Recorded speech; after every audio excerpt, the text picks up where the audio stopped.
On tonight's program here, we're going to ask a very simple question, and you've been warned in advance. Parental discretion is advised.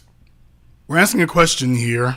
Now, the question I'm really going to be asking here is going to circle back to how white women lie to black women, but I want to start with something more basic here.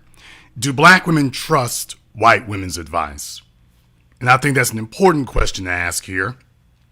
Because when you are looking to succeed or fail, what you want to do is you want to learn from the mistakes of others and not from your own mistakes. So it's good to have a reliable source of information that you can go to in that regard to figure out what you're doing or shouldn't be doing. On last night's program, we talked to a lady named Liz. She lives in San Diego, and she was in the chat room, and she was adamant that she was a woman who was perfectly fine supporting and taking care of her husband. She was the breadwinner for the most part. He used to be an anesthesiologist. He got into drugs, apparently, lost his medical license.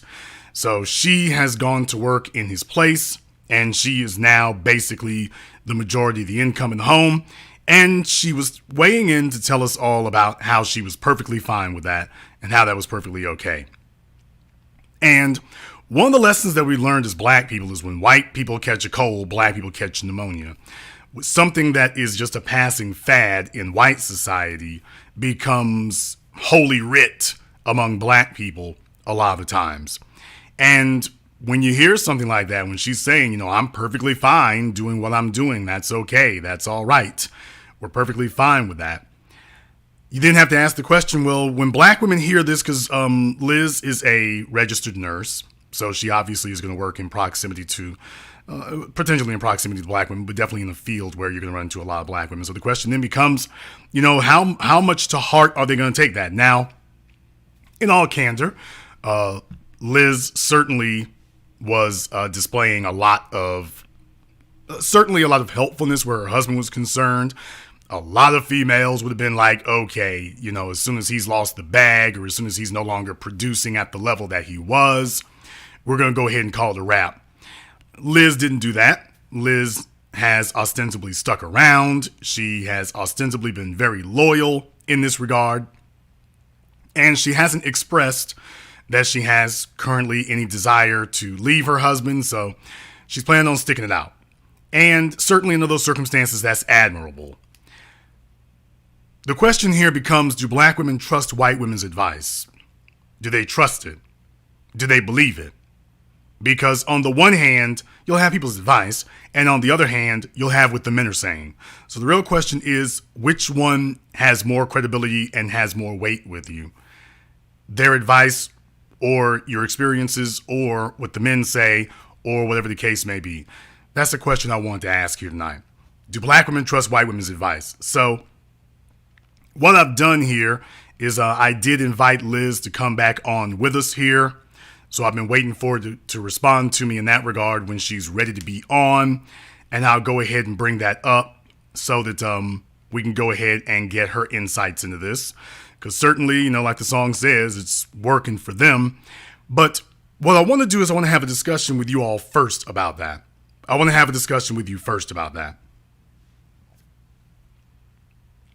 Who would you believe has your best interest at heart?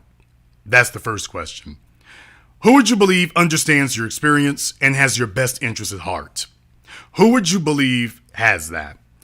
One of the main reasons that a lot of people give for why they don't engage in interracial dating is because they don't believe that somebody, from the perspective of a black person, they don't believe that a non-black person can understand the black experience. They don't understand what it's like to be black. They don't understand the cultural grounding of it. So when it comes to compatibility, what they're basically saying is that no one can understand a black man and a black man's experiences better than a black woman and vice versa. No one can understand a black woman's experiences better than a black man can. Now, you might have individuals who are not really concerned about that.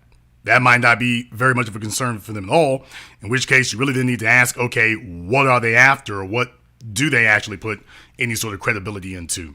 What is it that matters? Is it a matter of being understood, or is it a matter of existing? And when that occurs, that can be a problem. Having proximity can be an issue because it leaves you confused. It leaves you confused.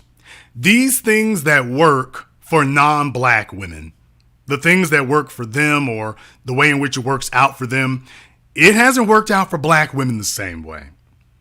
It hasn't worked out for black women the same way. And tonight's program, I really want to get into why that is. Why is it that these things that are promoted by non-black women, I'm going to specifically focus on white women tonight, why is it those things that ostensibly work for them don't work for black women? And it isn't because black women haven't been trying. It isn't because they haven't been attempting to make that work.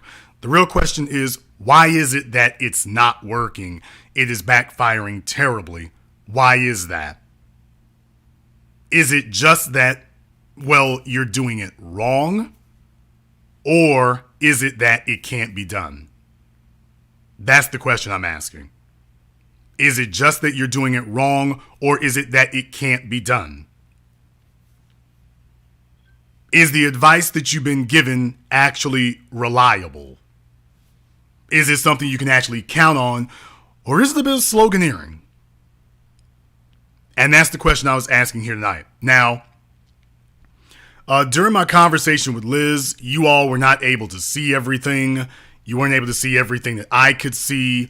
You, like I say, basically for her privacy's sake, I want to make sure, like I say, to that extent, I'm guarding her privacy to the extent that I can. But definitely, I think that's an important thing, because when you're with a guy who is making, in this case, $325,000, $350,000 a year, and then suddenly he goes from that to making nothing, can you trust the advice to stick by that? Now, she lives in San Diego, not a cheap place at all. But she's saying that she's sticking. And the real question is that realistic? Is that realistic advice? Is that actually what occurs or what would occur? Is that actually what black women, A, do, B, can do? And granted, this is a bit of an extreme example, but it's not unheard of. My question is that good advice? So what I'm going to do here, I'm going to go ahead and jump the gun a little bit, but I'm going to go ahead and open up the telephone lines for you here now, because I want to get you all to weigh in on this first before I say what I have to say. I'll give a few of you the opportunity to go ahead and weigh in on this first before I say anything else, because I want to get your insights in that. So I know this is a little bit different, and it's a little bit off the beaten path of how I usually structure things, but I'll go ahead and give you a chance to do that first.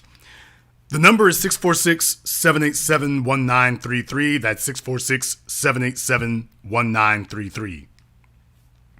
And I'm asking the question here, do black women trust white women's advice?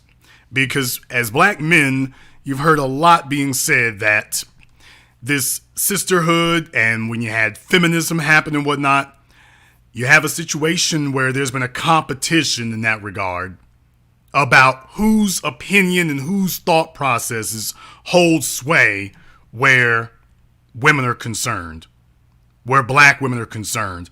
There's been a big conversation about that. There's been a big conversation about that.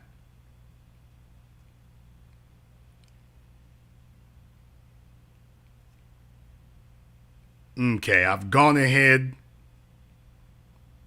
Looks like I've gone ahead and gotten a hold of Liz. So let's go ahead and see if we can get her on here. I'll see if I can get her on here first. If I can't, I'll just have to call her in. I don't want to get crossed up on this, because she's been kind of slow to get a hold of us. She's been a little slow to get a hold of us here.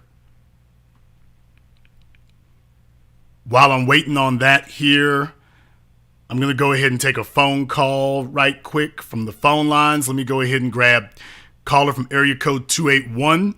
You're on live with The Business. What's your name? Where you calling from? Prince out of Richmond, Texas. Prince out of Richmond. And what's on your mind, brother? Okay, Jason. I think it's for we can take it for face value, but the issue is this. A lot of times when I've worked with white people, been around them, they'll talk about, I'm a teacher just like you, I'm in the military just like you, but they have a lot of generational wealth and a lot of other things that they don't talk about. When the white women are telling black women certain things, a lot of times they have all type of stocks and investments and other pools of income that they can pull from other than their salary. So it's a bit deceptive. I think that's a very interesting way of saying that. If you're not coming from the same circumstances, the advice you're giving that may work for you may not work for somebody else for a specific set of prescribed reasons. Prince, I'm going to go ahead and put you back on hold is what I want to do here. Taking a look at the line here right now. I think this is Liz. Do we have you back on here, Liz? Yeah, hi, this is Liz. Hello, Liz, and welcome back to The Business. Hi. I'd like to thank you for returning here. Last night, we had a very productive discussion with you, and I wanted to go ahead and carry through with that for you. I wanted to ask you a question, first of all, which I think everybody want to ask here. Exactly, before I get to anything else, exactly what is it that you would prescribe as being the reasons that your marriage, as you described, you've been married for 10 years now, and 6 years into the marriage, you had a lot of difficulty. Your husband lost his medical license due to a drug issue, and you've been basically carrying the family's finances ever since here, even though you make 1/3 of what he was making, but you've been carrying the bulk of the finances since then. So how exactly is it, what would you prescribe to be the reason that you've been able to do that and that you have stayed loyal to this? You know what, I think it had a lot to do, he was my husband, he's my best friend, and I think a lot of it had to do with my understanding of drug addiction as well, and the understanding that, he was really suffering, and he had made bad decisions, but he rectified those decisions. He lost a lot. He lost his license. He lost, his job. I mean, a lot of things. And, I wasn't about to leave him when he was down. And it was really hard. I'm not going to say that it wasn't hard. It was really, really hard. We went through a lot. I mean, I lost, trust in him for a while. And just always worried that he would relapse. But you know what? He's been sober now. And so through the work with each other, I think that, I've gained a lot of that trust back with him. And, we've been living a somewhat, I would say happy marriage for the most part, But it was a lot of work. I mean, I don't want to say that it wasn't a lot of work. It was a lot of work. Okay, and what is it about him that makes you happy at this point? I just think because we get along so well, honestly. We get along really well. We're best friends, I would say. I think that's important in a marriage, to kind of be someone's best friend, not just their lover, but to really feel that closeness with them, and I have that with him. Okay, I think that's really, really great. By the way, how long did you know your husband before you all got married? 3 years. Okay, so you've known him for 13 years then? Yes. Okay, did you meet him in the medical field, in the hospital environment?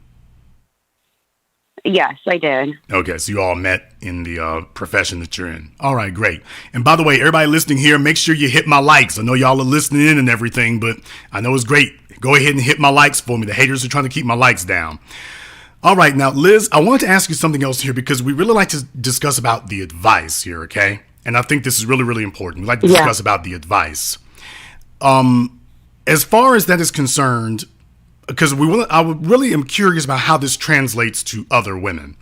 And that's a very, very important thing for me. In the chat room last night, you made a comment, and I didn't, that was the reason we wanted you to call in. You had said, "Thank God I make more money than most men, or else I would be one of your submissive women." And I'm curious to find out exactly what did you mean by that? Whoa, I didn't say that. Okay. I do not remember saying that at all. I mean, maybe I don't think I would have said that. I don't consider myself making more money than most men. I think maybe comparable would be a better answer. Okay. But I don't remember saying that. Okay. Are you sure you didn't say that?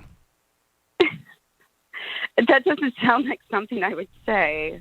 Because that is the reason. But if people are saying that I did, I just remember saying, like, before we got off the phone, was really just saying, yeah, just as long as my husband stays sober, you know. Okay, just so I can be sure here now, because by the way, we're pretty good about tracking that, and that was why we said that and everything. Like I say, your screen name is the LA screen name, correct? Yes. Okay, with a double X at the end, correct? Correct. Okay. Yeah, that was you.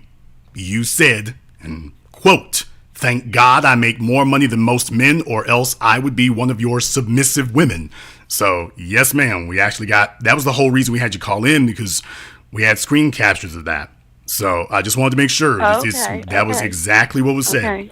You had told Bruh 45, you said, "I do deal with it. I take care of his ass, and he's like a stay-at-home dad. It works for us."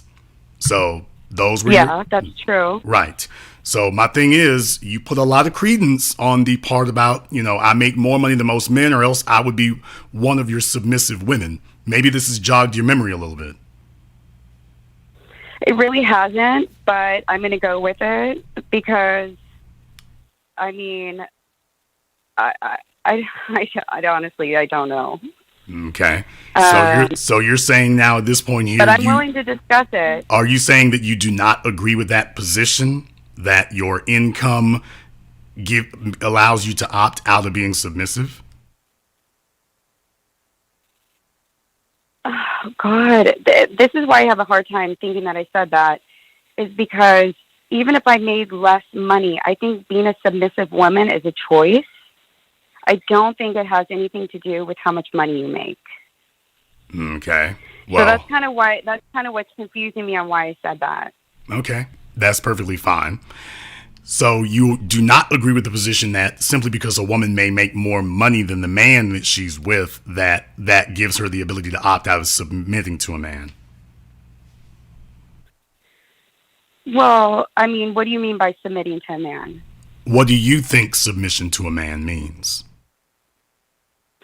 I mean, when I think of submission to a man, I think of a man who's completely in charge, who in charge. Dominates. Let me say something here. In charge is a metaphor. So when you say in charge, exactly what is it specifically he does that makes you feel like he is, quote, in charge?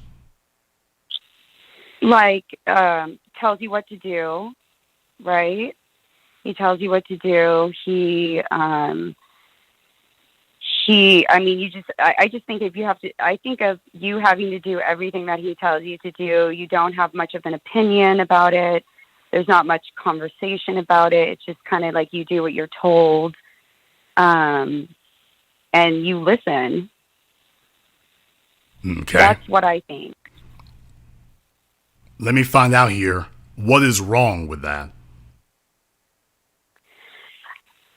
Okay. Well, I mean, to an extent, you have to. I don't think anybody should really, truly be in charge. Maybe in certain factors of the relationship, if someone's better at doing something than the other person. But, I mean, I think that definitely to have a good relationship, you have to have give and take with with both of you. It has to be an ongoing conversation, and it has to be where both of you agree. I mean, to really have a good relationship. Okay. Well, definitely that's something to keep in mind here as well. Everybody go ahead and hit my likes for me here. Don't have me go ahead and try something a little bit different, but you all are here, and I know you're paying rapt attention, but if you're in the chat room here, we got thousands of people. Go ahead and hit the like button for us, and make sure you share this also. Well, Liz, it certainly sounds like where the submissive part is concerned, it kind of sounds like you're circling back to that. So it certainly sounds like that's a bit more in line with exactly how you feel about that, which is that submitting to a man is not really something you agree with. That's so hard because I feel like I do submit to my husband. In what way? You know, on certain things. On certain things. Okay. Well, now, submission is not a la carte thing. Submission is not something where you get to pick and choose. I mean, submission by definition is a constant position. So when it's constant, it's 100%. Well, okay, now, yeah, well, as far as what it is, for example, what you said about people telling you what to do or whatever, if you're a teacher in a classroom, if you're a professor in a classroom, you're all adults. One's the professor, the others are the students. If you're in the military, one of you is a general, the others are his subordinates. So it isn't that they are without thought, or it's not that they are brainless. It is not that they are not allowed to think. It is simply defining what your roles are in the structure, because different people have different responsibilities. Does that make sense? Yeah, that does. Is that something you would agree with? I mean, to an extent, I would think. I mean, so are we thinking like men when it comes to running the family or to work and making financial decisions? Is that more of a man's job, but maybe running the children is more of a female job? Well, certainly. And maybe a man should listen. Certainly during the early years. For example, when children are helpless in their infant stages, well, of course, it would seem to naturally the females would naturally have more of a proclivity. That doesn't mean that men cannot do it. Let's be very clear. It doesn't mean that men cannot do it. But during those, based on how we're biologically predisposed, men are not visual creatures, by the way. This is the biggest piece of crap that keeps floating around. People keep regurgitating this nonsense. Men are not visual creatures. We are utilitarian creatures. We take a look at something and we want to know how it can be used. A baby, it can't be used. A baby isn't useful. It can't do anything. It can sit there and cry and other things, but it doesn't do anything. And because of that, men aren't really empathic in that way. Women are. For example, when the baby begins crying, generally speaking, a man is trying to figure out how to stop the crying. A woman, however, is thinking, why is the baby crying? So therein is a fundamental difference in the way in which we work. As men, utilitarian, logical, we're trying to connect two dots. They're crying. I wish for this crying to stop. Let me find out how to stop it. Where the woman goes to, why is he crying in the first place? And then she starts trying to problem solve from there. So there's a fundamental difference. So in that stage of life, the children generally, it's understandable why they would generally do better with females, because they can sit there and connect with them more emotionally. Certainly at that stage of life, becoming more emotionally connected certainly is an advantage. Now, once the children get 5 or 6 years old and they can start performing work, that's really when dad can step in. It's, okay, let me show you how to be useful. You have moved beyond that helpless stage where you needed a nurturer and a caregiver because you could not care for yourself. It is time now to begin the process of you caring for yourself and making you an independent entity. Now, that's where dad starts to step in more. So it isn't that he's absent from the beginning. It is that the majority of that would probably fall on the female for obvious reasons. And then as we go on, now the scale is going to tip the other way, and the majority of it falls on the father for the obvious reasons. You both have roles, you both have responsibilities, things that you're better suited for, and that's all. It isn't that a father is not important. This is the insanity of feminism in the modern era. It's not that the father is not important. The fathers are crucial and critical. We have our roles. Guess what? So do the mothers. So in that regard, I hope that's a full explanation of exactly what giving you one example of what those differences would be and why they would be there. Yeah, and I agree with that 100%, what you just said. Okay. So in a situation where you have a family, let's try this a different way, Liz. Do you believe that a woman can accept a man as the family leader if he is not also her financial and social leader? Yes. Explain how. Well, because finances don't make up everything. I think. About how I much? think that, About how much of a family dynamic does finances comprise of? I mean, it does comprise of a lot. I mean, it causes stress. I really got to drill down on this one. A lot, however, is not a number. So can you try to give us a numerical value here? 25%, 50%, 75%, 0%? Well, so overall, how much is finance? How much is finance important? Yes. Is that what you're saying? Yeah. How critical are finances to the family dynamic between the man, the woman, and the children? Oh, the family dynamic. I would say, oh my gosh, 80%. Okay. So in other words, it is indispensable. It comprises the skeleton, the exterior, and much of the floors and everything inside the dynamic. If the finances are not there, you essentially don't have a structure. You can't name anything in life that you could remove 80% of and it would still be the same thing. If you remove 80% of a chair, a table, it's not a chair or a table anymore. It's just fabric or a stick, but it's not a table. Yeah. So that's good to be able to make that distinction. So in other words, I'll try this. I want to revisit that question again. Can you accept a man as the leader of the household if he is not also the financial and social leader in the household? Yeah, because I still feel like my husband is the leader of the household, and I make more money than he does. Okay, you feel that way on what basis? In light of what you just said, as far as 80% of the family dynamic, depending on finances, you say that he's still the leader of the household based on what? Because, he's a wise man. He, deals with the kids very well. He's very organized and on top of stuff. I mean, he really does lead the household in a lot of things. And I feel like for me now, he's taking care of more of the household. I feel like I'm just more of the breadwinner. And, he's got everything else covered. Okay. Can you define for me exactly, though, what would everything else be? I'm curious. Oh, just everything else he does?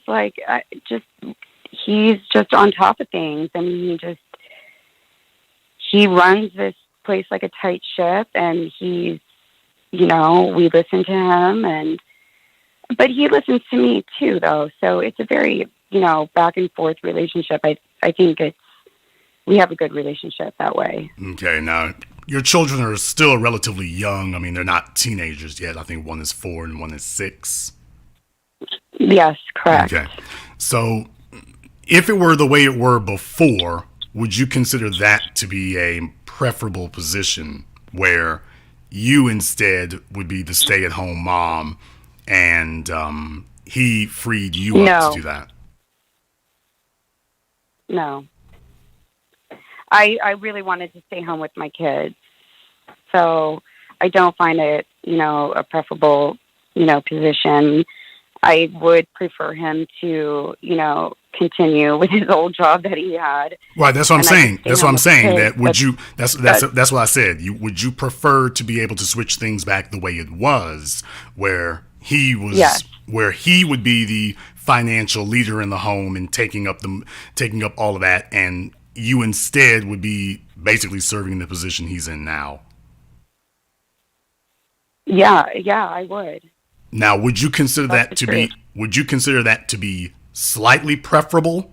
Would you consider that to be very preferable? Or would you consider that to be extremely preferable? The middle. Okay, you would consider that to be very preferable, but not extremely preferable. Yeah. I mean, I do get I work and I do get enjoyment out of it. And So I wouldn't say extremely, but definitely I had an idea that I was going to raise my kids for sure. Okay, how about a situation where you only work 2 days a week? Yeah, that would be way better. Okay. So you would consider that situation, would you consider that situation where he's taking the, back where he was in the position he was when he was making $350,000 a year, and he's working 5-6 days a week, and you work 2 days a week instead, and you take care of the home the majority of the time. Would you consider that arrangement to be somewhat preferable, very preferable, or extremely preferable? Extremely preferable. Okay.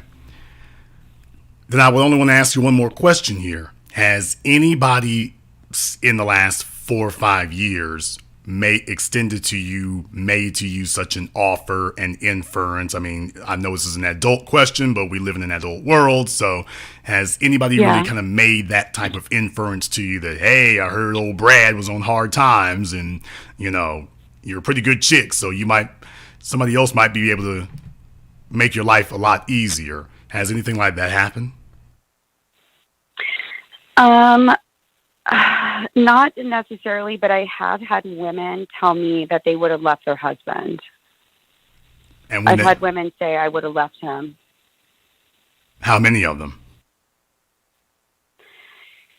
Oh gosh. I mean, I don't tell a whole bunch of people this story, but I mean, probably more than half. More than half the women that you know, so I'm assuming these are other medical professionals. Oh, no. I mean,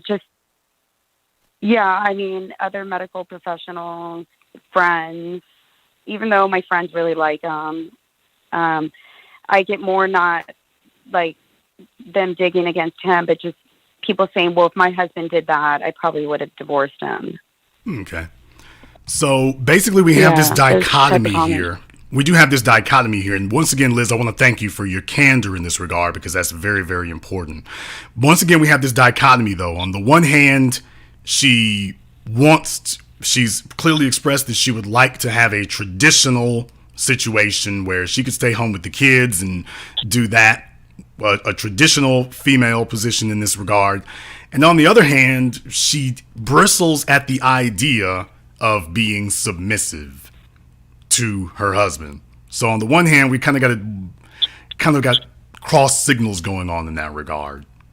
And I kind of consider that to be interesting. Why is it that would be something that you would have such friction with?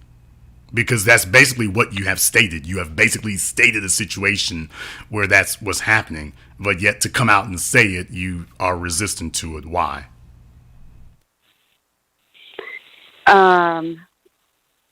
Well, can you say that again? I mean, you've basically explained a situation where this is a situation where the man is the household leader. He's taking the majority of the responsibilities. You are basically in a subordinate position. You're in a support position. And yet to say that... a support position. I like that. Okay, I mean, now, if the issue is semantics... Is that the issue then? Is the issue is semantics? You just don't like the word submissive? You know what? I don't think I do like that word submissive, to be honest with you. It just sounds kind of derogatory in a way. Okay. Well, you know what? Maybe there's something to be said for that as well. Let me find out here. Do you have any black female coworkers? I do. Okay. Do any of them have a situation that, just in general, in the abstract, that you would want, that if you had to trade places with them, you'd be okay with that? I'm just talking about in general. In general, where they're at? Yeah, I mean, because we all have people that if we saw them, we'd be like, okay, like if I saw the bum that I passed by on I-20, I'm like, oh, I'd never want to trade places with him. Certainly not. Oh, yeah. But like with your black female coworkers, do you have any of them that you've taken a look at where they are and it's like, you know what, hey, it'd be cool to be Freaky Friday and switch places with them for a year or two? Yeah. Well, the the Black people that I work with are nurse practitioners, so they're kind of above me. I'm just an RN. So I would find that I wouldn't mind changing positions with them. No. Okay. Well, I mean socially as well, though, not just professionally. Socially, I don't know. I don't know about that. Right. Do you have any Black female? It's hard because are there any Black female nurse practitioners that you work with? Are there any other ones? Well, are there any Black females that you work with that were in your field? Oh, yeah, female. No, that's who I'm talking about, a female practitioner. Okay. Yeah. Is she married? No, she's not. Does she have any children? No, she does not. Okay, so about I don't know too much about her, but I do know that. That's okay. Okay, she has no children and no husband. And about how old is she? Oh, goodness. I would say she's about 35. That'd be a guess. Okay. Would you have any advice for her then? She's 35 years old. She's along in her profession. Clearly she's got that together, but she has no husband and no children. And you started this process over a decade ago. Definitely a decade ago, and with the children and whatnot, 7 years ago. Yeah. So at the time that she's still single and whatnot, you already had your husband at 32. So yeah. For her being several years beyond you in age, what advice would you give that young woman today? My advice would be go find yourself a good man. And treat you well. And what would you define as a good man? A good man is someone who, I believe, who treats you well, treats you with respect, treats you with dignity, respects you, truly cares for you, is after your best interest, someone that you get along with really, really well. Yeah. Okay. Treats you with dignity and treats you with respect and treats you really well. I noticed you didn't say anything. Yeah. I noticed in there you didn't say anything about finances. I couldn't help but notice that. You didn't say anything about finances in there. No. Okay, you named a bunch of things, but you didn't. Those things are more important than finances, really. Okay, so the way he emotionally treats you, emotionally makes you feel, you're saying that that's more important than finances. Yes. I think that your relationship, your core relationship, built on like respect and unity means a lot more than money, because money, I mean, people get divorced over money all the time. Okay. I think that's a very good point. You have to have that you just have to have that, respect for one another. Okay, now you did say because that. You never know what's going to happen, right? Well, actually, you do know what's going to happen, because the rent or the mortgage is due on the 1st of every month. However, on the one hand, you're saying that she needs to put emotional gratification at the top of her list of priorities, and emotional compatibility and personal compatibility. But you already previously said, oh, by the way, 80% of the family dynamic rests upon financial productivity. Yes. So like you said, you have to make that mortgage. Right, but so what you're saying, okay, right, but what you're saying is that not that she should put financial stability and the characteristics the man needs to have in order to ensure that. You didn't mention a word about that, even though you previously already stated, by the way, oh yeah, this family, and a family begins with a man and a woman, not a woman and children. This family isn't going to make it anywhere if we don't have the finances together, because 80% of our family structure is going to depend on the finances. And yet, when you're thinking of giving her advice, you omitted finances altogether and simply said, hey, go find somebody who you really get along personally groovy with. Yeah. I've never had a conversation with a friend and told her go marry a guy for money. But you can always downsize, right? I mean, you have to work your finances around your own personal situation. So if downsizing is something that you have to do, or, if you go into that relationship knowing that someone makes less money, but you still go into that relationship and you thrive in that relationship, then, you know, you have to work your finances to a point where it's acceptable for both of you. I think if one person's kind of lacking and not, I find that to be the most, I think even with my husband, that I found the most frustrating was, okay, now you don't have the job, but what are you going to do to go look for another one? Okay, but do you see the problem? But do you see the problem there? Here's the issue, okay? The issue is that, let's just say, for example, your nurse practitioner friend, and so she's probably making in the neighborhood of 150, 175,000. Although in California, I don't know, it could be a little bit higher, but I wouldn't imagine a whole lot higher, because once you get into doctor territory, it's just better to have a doctor. But in any case, let's just assume she's getting around 150, 175,000, but we'll just say 150 for now, which is good enough for anybody. Would you advise her to marry a fella who is the manager at, I don't know, Quick Trip, making $75,000 a year? What's Quick Trip? Oh, I'm sorry, this is a gas station. Oh, okay. If she loves him, I mean, she could take care of him. Okay, so you're saying I'm talking about under that situation where he is obviously not financially leading at anything, you would say to her, well, as long as you two get along, then that's all you need. Well, I would ask her, like, does you know what he makes? You know, I'd ask her if it bothers her or what she thinks about it. But if she said, you know what, it doesn't bother me, I make enough money and he's a great guy, then I'd be like, okay, that's great. I mean, I think it's different for different people too. I think it's about what the person wants, what they value. Okay, but what you're saying, though, is that this guy, even if he's only making half or a third of what she's saying financially, that you believe that she can have a happy, productive relationship with him.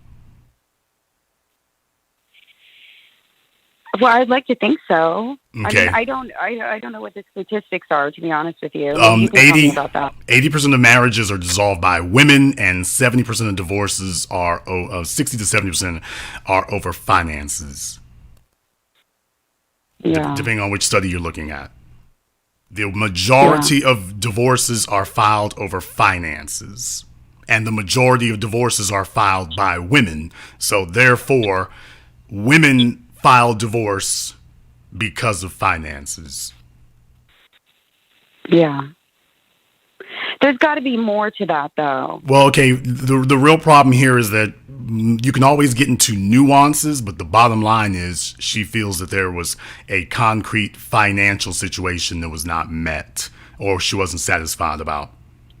So generally, here's the real thing, though, Liz. Can you remain in a happy relationship with somebody when you're struggling?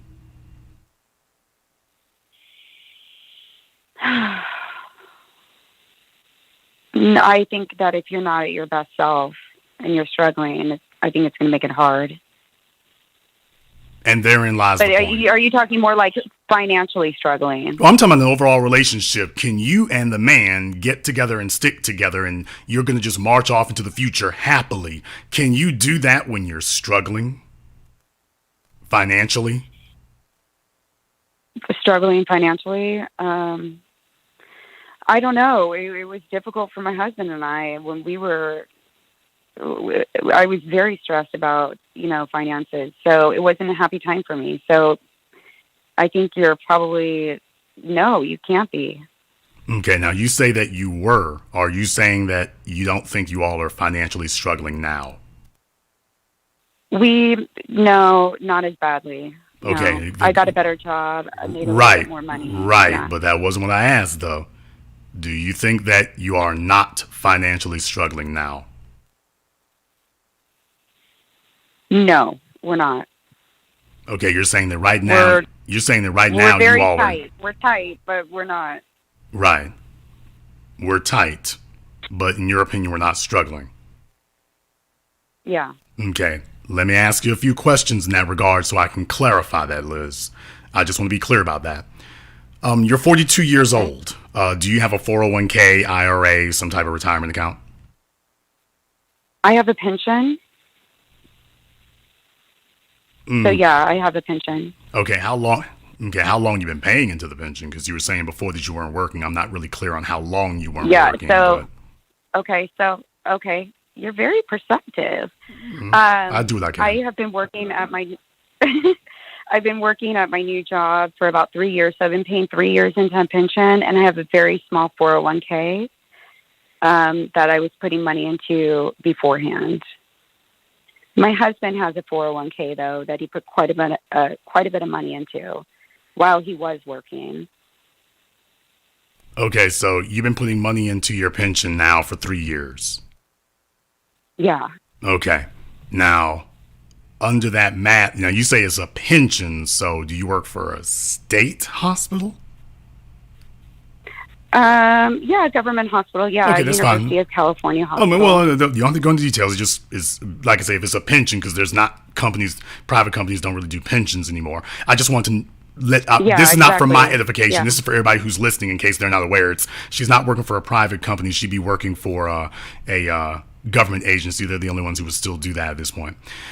With that being the case, Liz, and you just started 3 years ago, typically speaking, in the state of California, I'm pretty sure you got to put in 20 or 25. I don't think California, I could be wrong. I don't think California allows a 15 opt-out. I think you got to do 20 or 25. Yeah, you're right. I have to do, well, you can opt out. I get vested in 5 years, but really to make the amount of money I want to make when I retire, I have to work there about 20 years. Okay, so you're going to have to put in another 20 years and hope they don't change the rules between now and 2042 to extend it out like another 5 or 6 years, which very easily could happen, by the way. Because in your case, you basically haven't put very much into it at all because you haven't been there very long. So in your case, you just have to be vested. It's not really dependent on how much you put in. It's just in how long you stay. So you do have some advantages.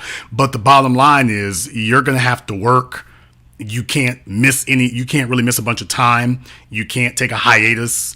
You're really going to have to stick with it and roll this thing for the next 2 decades. Yeah. So between now and 60 years, in your case, it'd be 60 years old. Yep. Okay. And, of course, certainly we wish you good health in that regard and everything. A lot can happen between 40 and 60. Hopefully nothing of a ridiculous nature occurs, but a lot can happen between then. That's a long time to be hanging loose, Liz, don't you think? What do you mean by hanging loose? That's a long time to have to be under the gun of something to stick around in that regard. That's a long time. And there's a reason why I'm bringing that up. Yeah. Right now, you're making, you said $120,000 a year.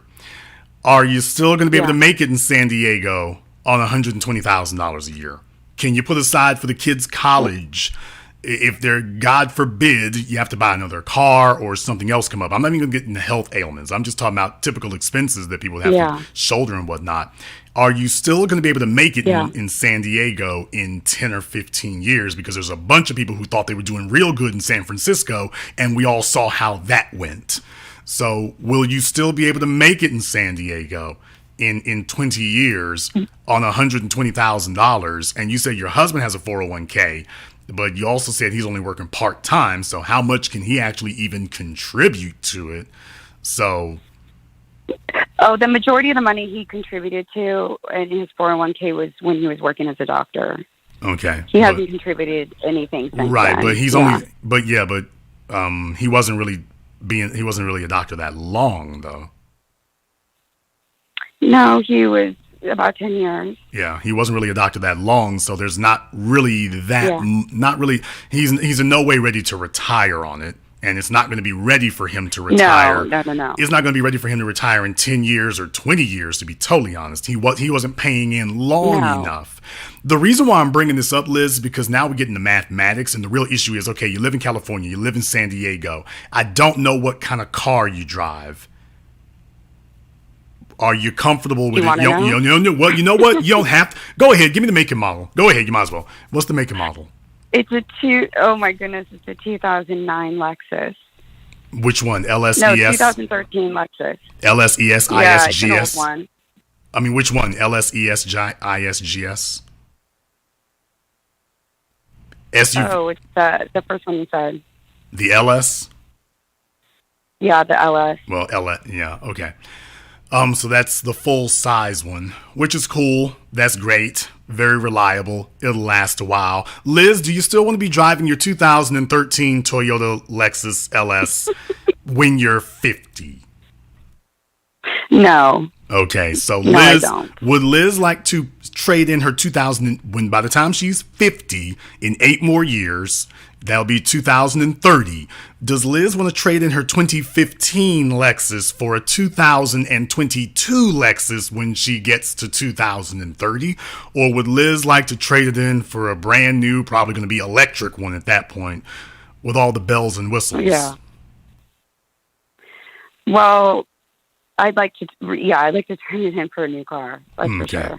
So by the time Liz becomes 50, she's going to want to trade it in. By the way, car prices are as high as they've ever been, and contrary to what most people think, I do not think the automotive manufacturers are going to try to put a glut of them out there. The prices will probably come down somewhat, but they're going to try to keep these prices as high as they can for the foreseeable future. We are a good 14 years out from the Great Recession when the housing crash happened, and housing prices really have only spiked up since then and held. So this is the new normal. This is not an aberration. By 2030, how much is a Lexus LS going to cost? Because right now that thing is $100,000. So in 2030, you're going to... I wouldn't be buying... As we get older... I'll probably be upgrading to a little Toyota Corolla. You say that, but here's the real problem. As we get older, we actually want to have some of the stuff we really wanted to have because you've been working your whole life. Yeah. And you really want to have the stuff you really want to have. And I don't think you're going to be 50 and still wanting to be sacrificing. Now, there's the real problem. It's one thing if you're 50 and you have to sacrifice. That's one thing. It's another thing if you're 50 and you don't want to be sacrificing. That's the real question. Yeah. Because by that point, you've just lived all your best physical years are gone. And now it's just, okay, I spent my whole life sacrificing. Get ready to sacrifice some more. Is that really the story that you want it to be? I mean, you painted in such a bad light. No, I'm not. I'm not trying to characterize it in any such kind of way. I'm simply trying to explain the literal realities of it, which is by definition, because just take it from me, I'm in my 40s now, and I am already retired, as retired as I can be. Nice. I'm already, I retired in my 30s, but definitely as I've gotten older, yeah, it's certainly, I want to take some winnings off the table. I certainly do. And as we get older, having a whole lifetime where you did nothing but put in and you never got to really take out, it's like there's a bunch of nice stuff out there and you didn't get to do any of it. So that's something to keep in mind. It's like, okay, I got 20 more years to put in. I'm only putting into perspective that if you have a family of 4 as a woman and you are pulling that load on your own as the woman, and you're telling yourself, I'm okay with this. There's a whole lot you can do that. And I'm not saying that a person cannot do that and be okay with it. I'm certain there are some who can. But what I am going to say is that, do they really understand what they're signing up for? Or are they just going to are they just going to sit there and tell themselves, well, I just get used to it as I go along? And that's the real thing to keep in mind about it. Is this really the scenario we wanted? Or is this simply the situation that we had to settle for because that's where we're at? Yeah, I mean, it's definitely not a situation that we wanted, that I ever wanted. And like I said, when this first happened, I'd say for, 1 or 2 years, I had to really work through it. But why do you think you stayed with him? It's more of an idea of like an acceptance. Like I've accepted it. Right, but and why? With that acceptance, I found happiness with him. But let me ask something here, though. Let me ask again. Why did you accept it? Because I think that's the real question people want to know is, okay, you got all these options seemingly here. Why did you accept that then? What is it that we're not seeing? Because, I mean, he made a bad decision. And a really bad decision, but it wasn't something that I was going to divorce him over. You know, we have kids, you know, we have a life together. I mean, it takes a lot, you know, really to get a divorce. I mean, there's got to be more to it than just what I went through. Well, you know what? I think that's admirable. I really do think that is. And certainly for your, for the nurse practitioner, you know, the black female and whatnot, the advice that you gave her, I think that's really good. The reason why you came into our chat room, I think there was something else in particular here. You made another comment. Your original comment was, why do black women put up with this S when you can date a white man? I said that? Yes, ma'am. It's sitting there on your screen. If you go listen to last night's program, there's a playback in the chat. But by the way, yes, your original statement that got our attention was, by the way, when you said, why do black women deal with this S when you can date a white man? Now, as a white woman, I can understand why you would make that type of suggestion. Understood. But you made this suggestion specifically to black women. Why would they put up with this when you can date a white man? And I wanted to give you an opportunity to clarify or explain exactly what that means. You know what, honestly, I think I had a couple drinks last night. A couple drinks? I did, but I can't remember saying that. Oh, unfortunately, YouTube's live chat remembers you saying it, but all right. But this is not something that is just with black men. This is something, I think, with all men. I think, of course, it's not just a race thing. No, well, here's the real thing. Yes, actually, it is a race thing, and let me explain to you why.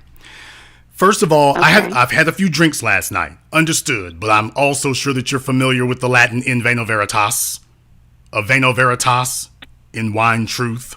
So I actually listen to people. I listen to people when they are angry, and I listen to them when they're drunk. Not necessarily intoxicated, but I listen to them when they're angry, and I listen to them when they're drunk because they're probably going to say something they actually mean. And furthermore, I'm not even here. I'm going to be totally honest with you, Liz. I'm not here to penalize you over it. We're all grown folks here. Yeah. And I think that there should be a space to speak openly about this. So there's no need for you to get squeamish. Nobody's going to sit here and jump on you over that.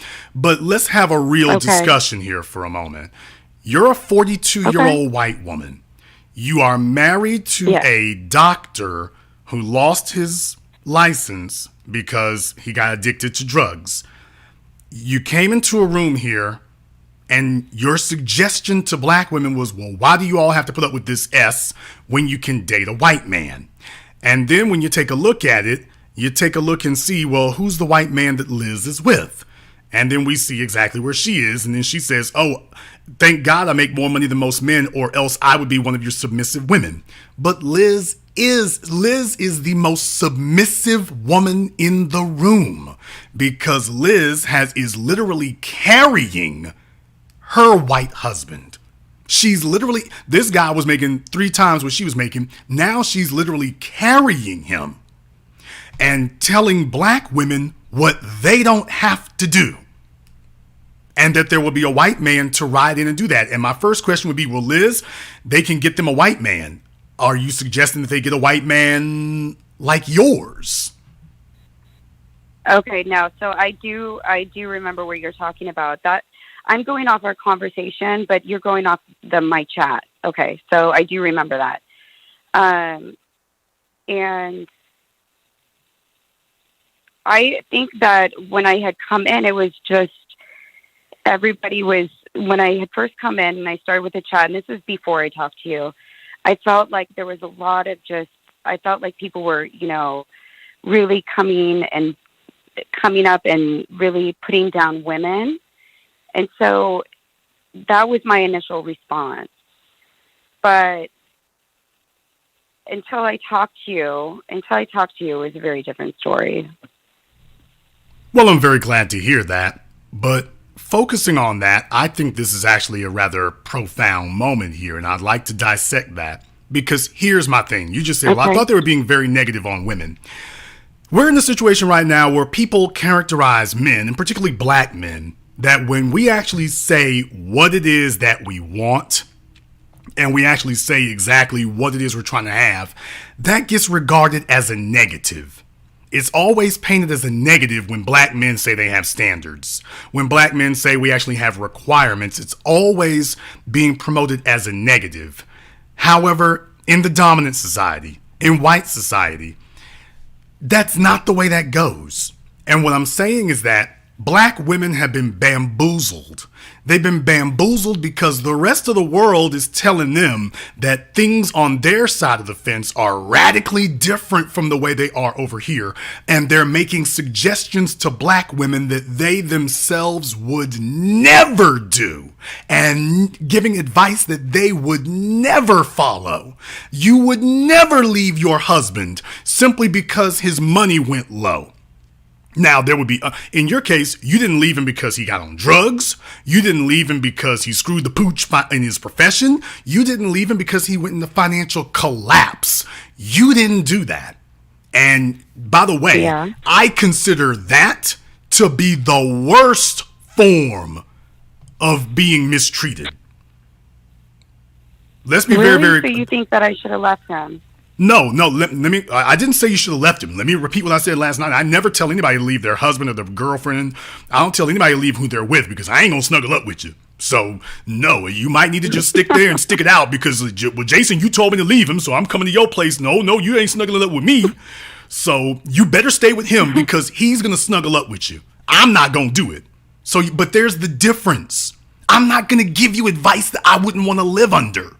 I'm not going to tell you to leave your husband because I wouldn't want to have to live under that. Yeah, the situation might be janky and it might be difficult, but that's your situation. That's the man you chose. And what I should be doing here is trying to figure out, okay, how do we make this situation better? Not sitting up here giving you advice that I myself would never follow. I would never want anybody coming to me in my house and telling us that we need to get divorced or we need to break up or whatever. I would never want that. And yet black women are bombarded by individuals both inside the society but outside the society, giving them advice that they themselves would never do. White women don't sit up here and back talk their men like that. They don't sit up here and talk about, you talked about not being submissive here, but in front of your husband, you don't talk like that. As a matter of fact, the first time I raised it here, you said, well, I don't even know who said that. I must have had a few drinks. But that's what I'm saying. When you're here in front of black folk, it's, we don't need to submit. Y'all can, black women, you can get you a white man. But in front of your husband, it's a Stepford wife. Not only that, you're carrying him. So in other words, no disrespect. At this point in his life, maybe it'll change, but at this point in his life right now, you got you a white pookie and you're okay. But that's not what you would be telling black women. You tell them, well, go get you a white man. And when I saw that, I was like, well, does she mean a white man like hers? Because there's plenty of black men out here who are financially struggling, and therein lies the problem. So you would never give yourself that advice. You would never say that. So, because when it was subscribed to you, you're like, oh, wait a minute, not me. Yeah, you're giving black women that prescription. And my concern is they'll listen to it because they'll believe, well, maybe she knows something here that we don't. Maybe she gets something we don't. This is what we want to hear, that we can have our cake, eat it too, vomit it out and regurgitate it and swallow it again. No. These are things that you yourself would never do. You don't have a problem with submission. You do it every day. Every day you get up and walk out that door knowing that you are the breadwinner, knowing that that he was the reason you married him. The reasons you married him are no longer there. Let's be very, very clear. You married him as a young doctor. You married him as a young medical professional, and he must have been pretty damn good because he wasn't making low-level pay. He was making $350, which is not balling. Yeah, but if I was with him just for the money, I would have divorced him. No, what I'm saying is what brung him to the dance. What brung him to the dance was his productivity. That was why you went there. If he was a doctor making $80,000 a year, you wouldn't be married to him. Oh, his great personality, we great friends. Yeah, you would be great friends hooking up on weekends. You would not be married to him. Not I in don't San know Diego. about that. I mean, I'm being I completely do honest know about with you. that. I do know about that. Completely honest with you. I'm being completely honest. I do know you wouldn't. You know why? Because you make 120. And you live in San Diego. There's a bunch of other places you could have left and moved to, and you didn't do that. You stayed in San Diego. You stayed in the exact same house. You have made a stand. And in order to stick with your protector and provider, even though he's lost his financial standing, you're so determined to stick with him that you are now carrying the house. All the things that he was doing, you're carrying that. This is how far you're willing to go to hold on to him. And what you're saying is, well, he hit a bad stretch and this, that, and the other. The bad stretch is 4 years long now. That's not a bad stretch. This is a bad situation. But you're holding on to him. You're not saying, you know what? Let me go get me a black man. Let me go get me a Latino, Asian. You didn't say that. And let's be clear. What you said is that, well, we had a rough time at the beginning, but we've kind of gotten through that and whatnot. Liz, I need to ask you a question. And before I ask this question, I'm going to say, don't take offense, but I need you to be honest, okay? Because this is something that you and I already know, but they don't know. And I'm not going to put your business out there. Let me be very, very clear. I'm going to respect your privacy, but I need to have a bit of candor from you. Liz, on a scale of 1 to 10, even numbers only, what ranking do you think the men of California would put you at? Looks-wise. Oh, my God. Looks-wise? Oh, gosh. I say I'm average. Okay, which on a scale of 1 to 10, using even numbers only, what rating do you think the men, not you, but the men of California, and we all know the standards of Southern California. Southern California sets the model. What ranking do you think the men of Southern California would give you? Even numbers only. I would say probably a 6. Okay, so you're saying that you would rate as a California 6. Yes. I mean, considering my age and yes, I'm considering your age also, Liz. I'm considering your age also. Yeah. Okay. Okay, Liz. First of all, I want to tell you, you have been tremendously helpful in this regard. If I may ask another question, the picture that you sent me last night, was that you or was that somebody else? Oh my God, that was me. Okay. I took it right after I talked to you on the phone. Okay, great. I'm not glammed up. I don't have makeup on, nothing. Okay, that's fine. Okay, that's just you, no makeup. That's great, everything. So with you, with no makeup or getting dolled up or anything else, from the neck up, California standards, what rating do you think the men of SoCal would rate you at from the neck up? Neck up? Oh, gosh, I would say, again, maybe a 6.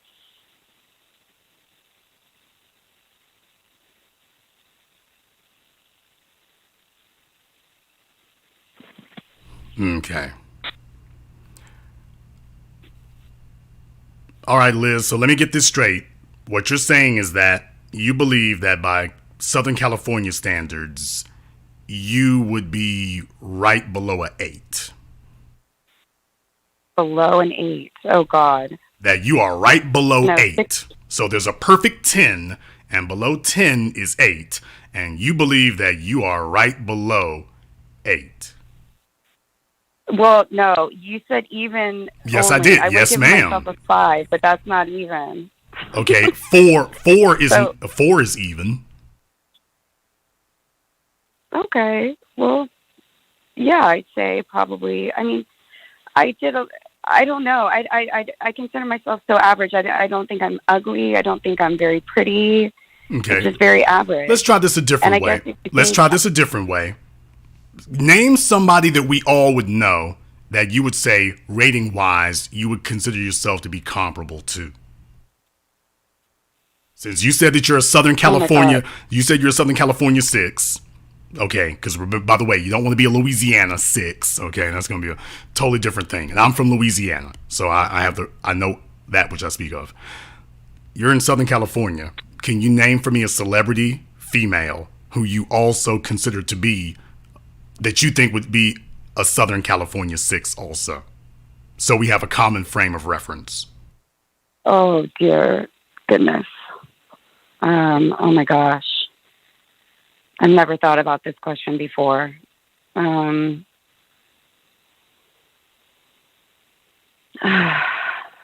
honestly can't think of anybody. Okay. Do you see a problem with that? Well, no, because I think most of the actors, the people that, or musicians out there, or whatever, they're all very attractive people. So it's hard to think of yourself as one of those very attractive, like, celebrities that are out there, because they're all like 8s, 9s, 10s. Right, but here's the thing. When you say that you're just below an 8, that means something. Just like saying I'm a California 8, that means something. But I never said I was a California 8. I said I was right, a 6. But saying that you're a California 6, Southern California 6, that means something too. Okay. It might mean more to you than it does to me. I don't know. Here's the problem. Here. Here's the problem. If we're talking personality, oh, hell, you're an 8 all day. If we're talking personality. But in the cold, cold world of looks, which is basically if you were going to re-enter the sexual marketplace, that's all that men get from a woman is her. That's all we get.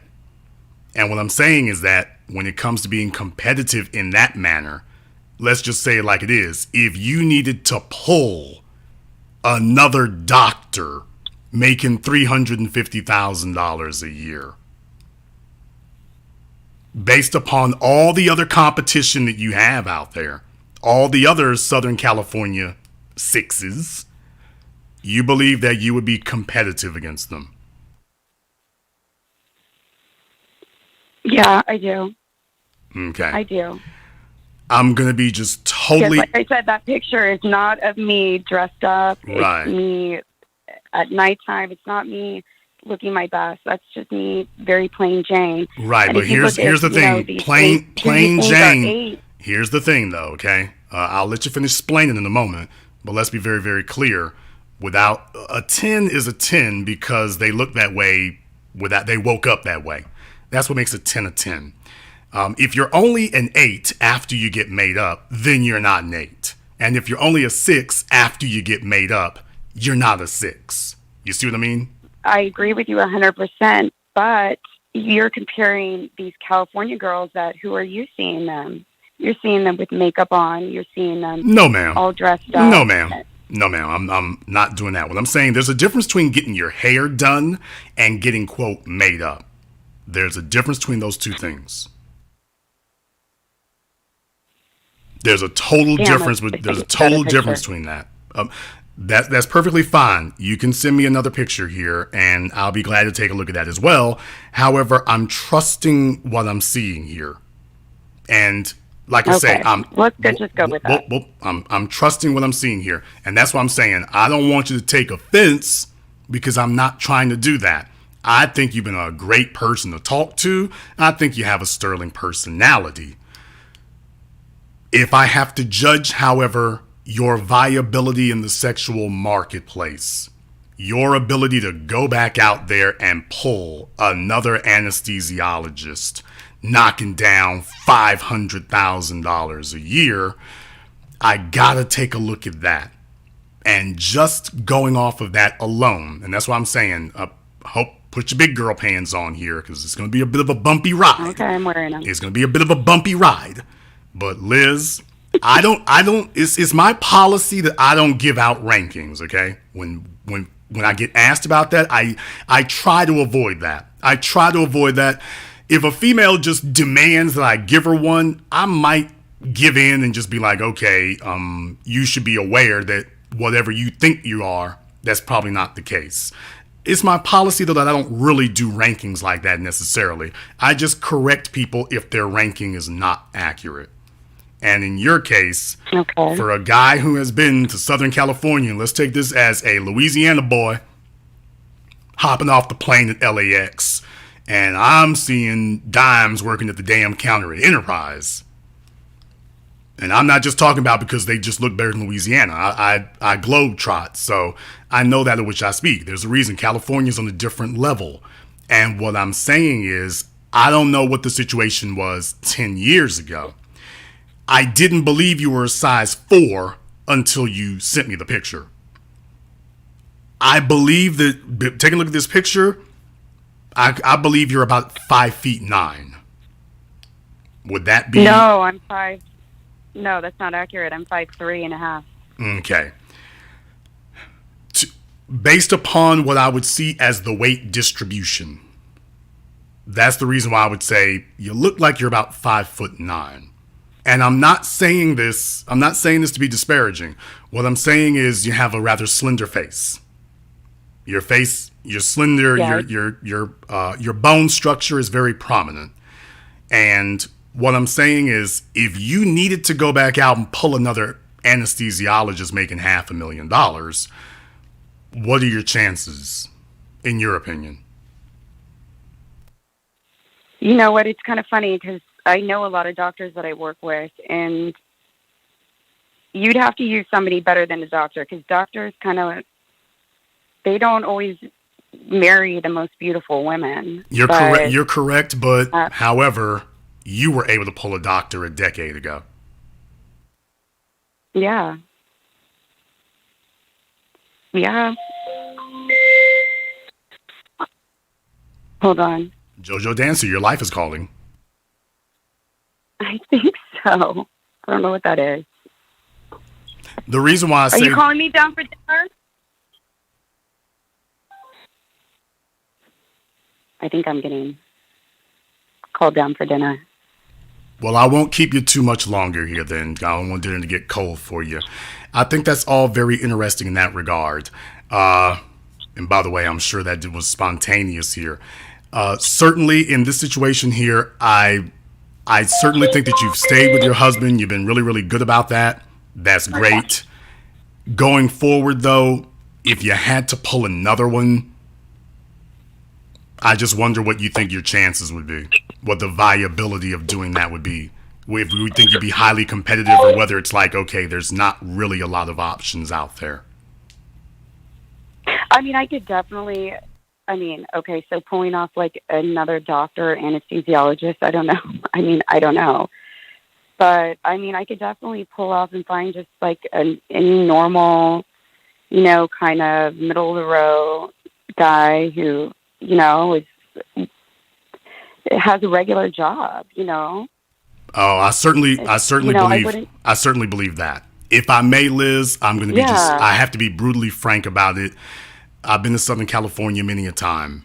I know what a 10 and an 8 and a 6 is out there. I know what average is out there. I know what average is for white males out there. If I were to present you as the average white female in Southern California as far as attractiveness, I think I can confidently speak on behalf of the majority of the white male population that they would be like, you don't know what a 6 is in California. And I'm not trying to be trying to be disparaging. What I am trying to say, though, is that in your relationship where you are is perfectly fine where he is. Although I think, if I may be brutally honest, you're putting the value on the relationship where you have it there because that's where you qualify. And I think that's perfectly fine. You should definitely stay there. I don't think it'd be very competitive out here at this point. I think you would be well off staying with the horse what brung you. I don't think it would be very competitive out there if you had to get back out there and compete against a 26-year-old 6, a 36-year-old 6, a 46-year-old 6. No. I don't think we're seeing it. No. I don't think we're seeing it very correctly here. I just found it very easy to believe from the pictures you sent me. It was very easy for me to believe that you're on a very svelte diet. I find that very easy to believe that you have a very svelte diet, which is perfectly fine. You're No, probably going to outlive all of us. By the way, you're probably going to outlive all of us, which is perfectly I fine eat too. pretty much what I want to. Which is not a lot, which is fine too. But like I say, definitely going forward, I think that really probably more explains why your marriage has lasted to the extent that it has. I think that more explains it. Is that if you had to get back out there and compete, that man you're with is the last train leaving. If you can whip him into shape and help him get his confidence back, that'd be great. But if you had to actually jump back out here into the arena of intersexual Mortal Kombat and gladiatorial combat and hack and slash your way to another one, I don't think it would be a very desirable proposition. And I'm being gentle in this regard because you've been respectful and everything. If you were somebody who was talking to me crazy, I'd probably be a lot sharper about it. I'm not going to handle you that way. But what I am going to say is he's the last train leaving. In my opinion, because you're right, it's my opinion, because people can't see what I'm seeing and I'm not going to show them. I am not going to do that. But I am going to say here. Yeah, well, thank you. I'm not going to put your business out there, but I am going to say 6 is not the number. I'm just going to say that. Not to be mean, but just to say 6 is not the number. Your marriage is holding together because he's the horse what brung you. Stick with him. Stick with him. I will. Thank you. Thank you very much for giving us a call, Liz. We look forward to hearing from you again. All right. You have a good night.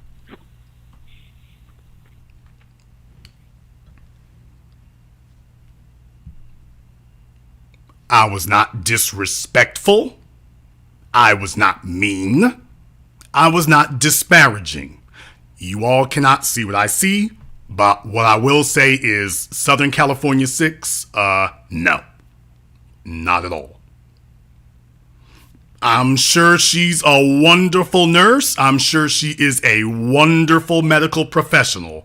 But if we're judging strictly off of, hey, I'm knocking down $500,000 and who's the female that I need to go and blow this bag on, I don't know what was going on 10 years ago. I don't imagine it was radically different, but we can't even use there's white guy standards. No.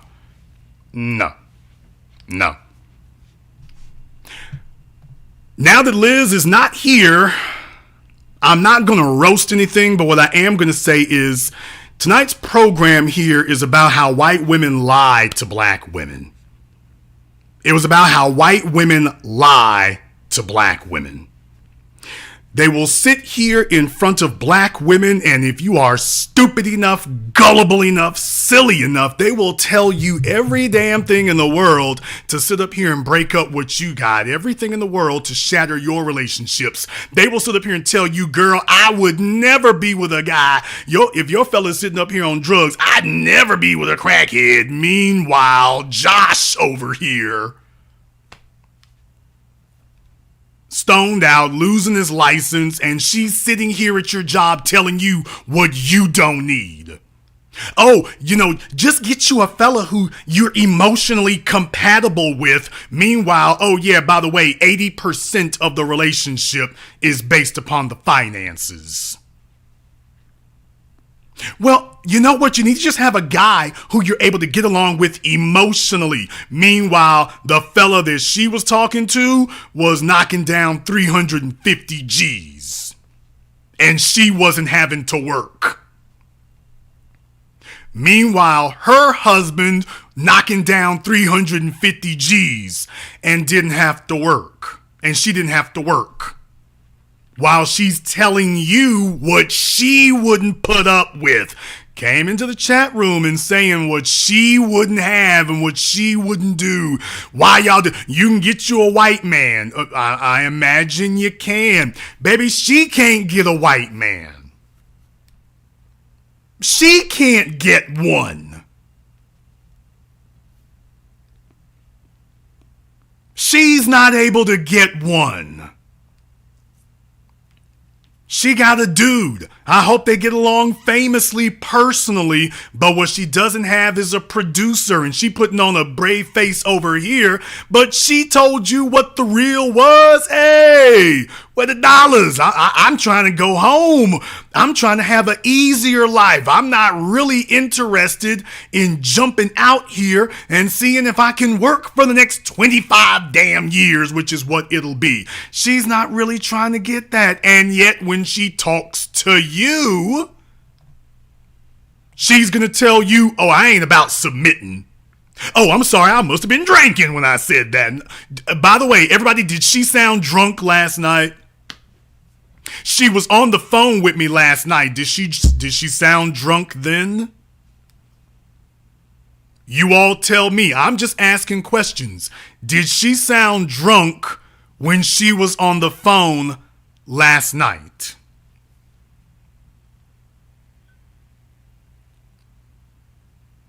You all tell me, did that sound like a drunk woman when she was talking to me last night? You all heard the playback. Did she sound tipsy? Did she sound intoxicated? She sounded straight as an arrow last night when she was talking to me.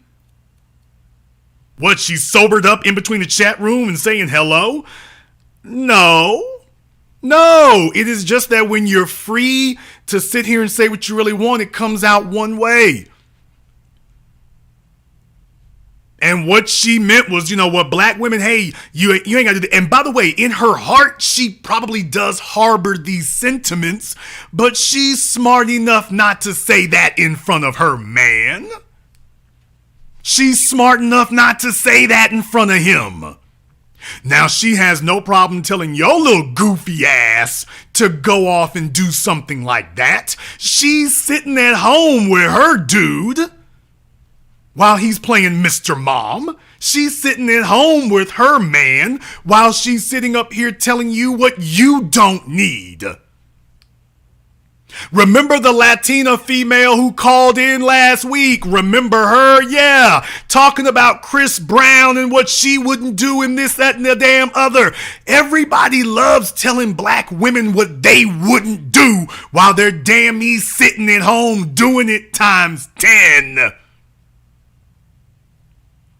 There's a lot of black women here who had a man who lost a job at Circle K, or lost a job at the call center, or lost a job at Home Depot because he failed the drug test. How many of you were hooked up with a doctor who lost his medical license, lost 350 G's, lost his full career and productivity? How many of you had a fall from grace that steep? No, let's cut past the bull jive. You got a whole bunch of folks sitting up here telling you what they wouldn't do and what you don't have to put up with and what you shouldn't tolerate. Sitting up here scribbling away telling you what it ain't. And then when you actually find out what the hell is going on, it's like, I'll be damned. You got a white pookie while you telling me what I shouldn't be doing. No, you don't need to put up with that. Just go ahead and listen to me. And there's a bunch of dumb black females giving in the white mommy syndrome. There's a bunch of you who did that, and I'll be damned. You sitting at home alone. You're sitting at home lonely, sitting at home stupid. She sat there with Brad, and she's working this out. You know why? Because I said it last night. She's telling herself, you know what? He did it once, he can do it again. He was able to figure out how to become a producer once. She's not willing to bet against him doing it again. Not after she done had 2 kids. She's willing to hang in there. Plus the fact that she's at this point right now, she don't really qualify for much better, so she's sticking it out in there. But let me tell you, if much better come along, I don't know. I heard what she said, but life is what happens while you're making plans. It is what it is. But I'm not going to disparage a lady's honor in this regard. But what I will say is let's just keep it 100. Like I told her, if you could qualify for better, where would you be? If you qualified for it. Well, there's doctors who don't have pretty chicks, man. If you don't sit down with that, If you don't sit down with that, yeah, there's some of them there. Maybe she's going to go after a 70-year-old. I don't know. But I do know one damn thing. Black women look stupid as hell sitting up here swallowing hook, line, and sinker whatever nonsense everybody else sits up here and tells you. Everybody's sitting up here telling you, and the black men are sitting over here basically screaming at you that, man, that bull crap they telling you ain't real. That's not real. They're selling your ass on dreams. That ain't real. That's not reality. That's not what anybody's living. They're not actually doing that day to day. They giving you a damn story. She is sitting up here dealing with worse than you got. You got a damn producer. Your man ain't come nowhere near fentanyl. You can count the number of black doctors who lost their medical licenses on one hand. Because we know if we gone, we never get reinstated. While they're telling you what you don't need. While they're telling you what you can do without. While they're telling you what she wouldn't be putting up with. Why do black women deal with this kind of S? Oh, really? What kind you talking about? Disrespect? Let me tell you about disrespect. Disrespect is a man who don't go to rehab. Disrespect is a man who 4 years... Let me be very, very clear with y'all about something right now. If he was a black man, you damn right. If he was a black man and he was making $350,000, he's going to find a way to get back on his feet. He ain't going to be 4 years sitting on his ass after he's made that kind of money. He's already going to have the next hustle put together, medical license or not, because he's going to be there. He's going to be there. Snoop Dogg just bought Death Row Records, in case y'all didn't know. When a black man starts producing, you can't count his ass out. I lost that when I was 22 and 23. And I still picked it back up again.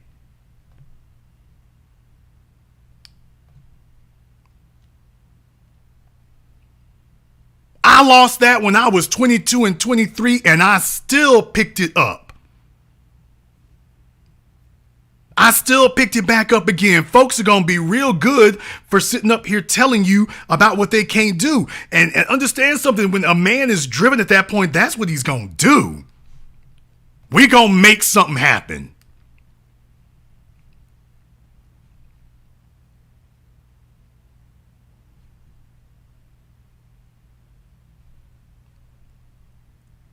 YouTube is messing with the stream here again.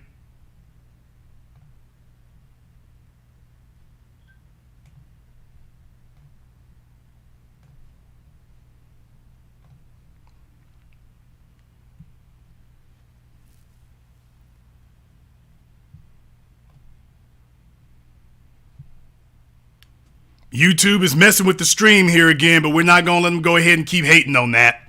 They can go ahead and keep not liking it. We're going to go ahead and keep doing what we do.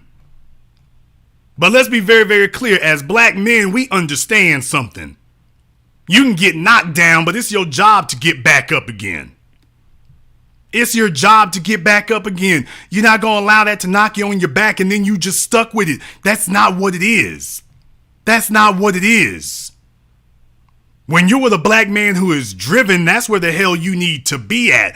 Y'all sit up here and let somebody sit up here and talk you out of what you got. And next thing you know, you think for a moment, if she had an opportunity to get with a black man who's had the money straight, okay, we'll see. I know what she say, but we'll see. We'll see. We'll see. I did tonight's program because I wanted y'all to be very, very clear. Folks sit up here and sell you short on all of this. Do you think for a moment that she would walk into a room full of into a white YouTube room and tell the white women, you know, why are y'all putting up with this mess on Rollo Tomasi's channel, on Richard Cooper's channel? Go get you a black man. Could you imagine that?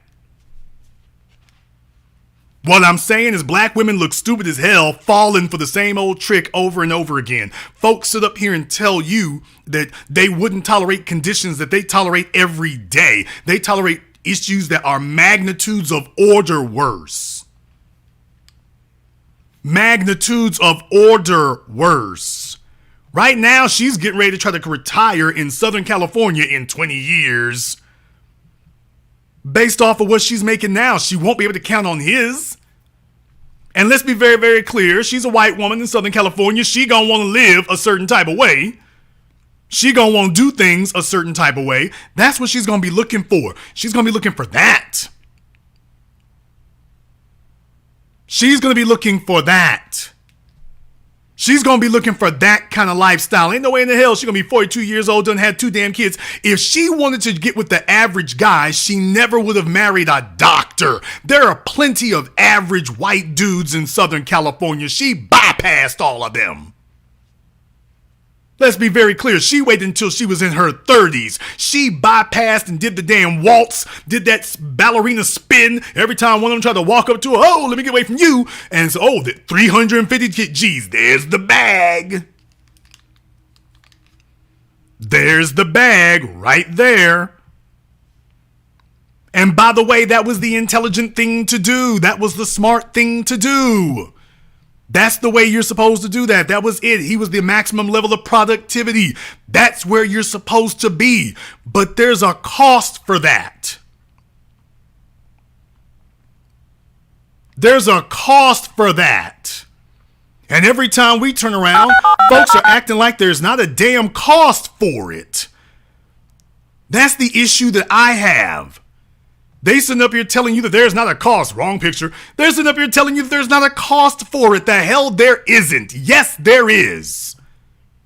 And she's paying it. She is submitting to that man every single day that she walks out that door. She is submitting to him. Every single day. Hell, she isn't really just submitting to him. She's slaving for him every single day, but will gladly tell you about what she doesn't have to do. She will sit here and tell you, oh, I would never do that. I'm not going to do that. I'm not one of your submissive women. She ain't just serving this dude meals, y'all. She's paying for the damn groceries. She's paying for every damn thing. And she's literally saying, and there's no chance that she doesn't even really think there's a chance that this will ever change. So she's not even saying I'm holding out for something. She's just like, look, I'm going to work simply so I can have me a piece of a man. And if you're lower than the California 6, there might be rationale for doing that. But let's be very, very clear. A lot of the rest of you, that isn't the situation that you are in. You are in a different situation. You are having a different issue. You're not having the same situation she got. You don't have the same problems that she has. You got something different going on. While she's over here telling you what she wouldn't do. While your white coworkers, your Latina coworkers are telling you what they wouldn't put up with. I'll be damned. Let's be very, very clear. Can we keep it 100? I wasn't going to argue with Liz, but Liz, baby, let's just say it like it is. If a fella came along tomorrow rolling $500,000 and told you, look, you got a choice between me and him, what's it gonna be? Oh, well, I know you could take me away from all this and put me where I'm supposed to be, but I've been married to him all this time. Please, if there was actually a real alternative. She's sticking it out with this dude because she's waiting for the next train to come along. And there's been hardship, there's been adversity, there's been problems, there have been difficulties. This dude has made her life much more difficult than it was. The deal changed. While she's telling you about what she wouldn't put up with, she married a doctor for whom the rules and the deal got altered midstream. Are y'all sharing this program right now? I need y'all to share the program right quick. This guy altered the rules in the middle of the game. He altered the rules midstream. We wait till you get 6 years into the marriage and then like, all right, no more money, no more perks. You're not a doctor's wife anymore. Yeah. As a matter of fact, you got to pull all this yourself. And she's telling you that she ain't going to submit. This isn't submitting anymore. This ain't submitting. This is a blank damn check while she's telling you that she wouldn't deal with this type of, why do black women deal with this type of S? And some of you dumbass, a lot of you, I can't even say some of you dumbasses will fall for this. Let's be very, very clear. The reason that she's sticking with that dude is because at one time he was the bag. At one time he was the table. At one time he had it together. And number one, because of her lack of options. And number two, because of what he did previously, she is uncertain that he cannot do it again. She's going to stick with him. If nothing else comes along, she going to stick with him. She going to stick with him. And she lets you know, 80% of the relationship is the money, the financial standing. That's 80% of it. But when she comes and talks to you, are you emotionally compatible? How does he make you feel? How well do you feel knowing that you were with a guy making $350 and now you sitting up here paying all the bills and you're Miss Mom, Mister? How does that feel? How does that feel when there's no part of your life he's upgrading? How does that feel when at this point now you feel he's a burden? But you're telling black women what they shouldn't put up with and that the answer is a white man. And your white man has you putting up with carrying everything with no end in sight. He's not producing nothing.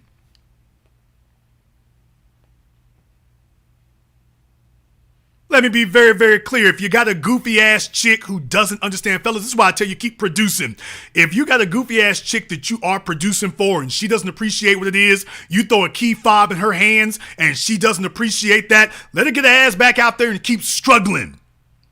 But just understand there's plenty of white women who'll sit there, they ain't gonna struggle, but they'll have no problem telling you to struggle. They'll have no problem telling you what to do without. They'll have no problem telling you get out there and lug it on your own. But she just sat here and admitted tonight that if she had the opportunity, and if she actually had the option of trading it in, she'd do it right now while she telling you, for you. Now for me, as a white woman, for me, 80% of this relationship, 80% of this is finances, 80% of this is financial standing and whatnot, and make it easy for me. But for you black women, you really need a guy who, you get along with emotionally.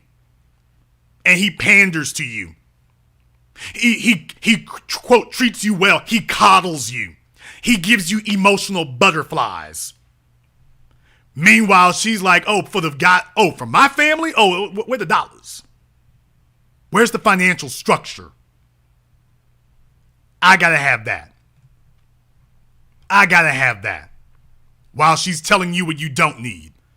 The telephone lines are now open. The number is 646-787-1933. That's 646-787-1933. I had to restart the phone lines over there when they were messing with the signal here. So go ahead and tap into that for me here. But we're talking to you tonight. We're talking to you tonight about how white women lie to black women.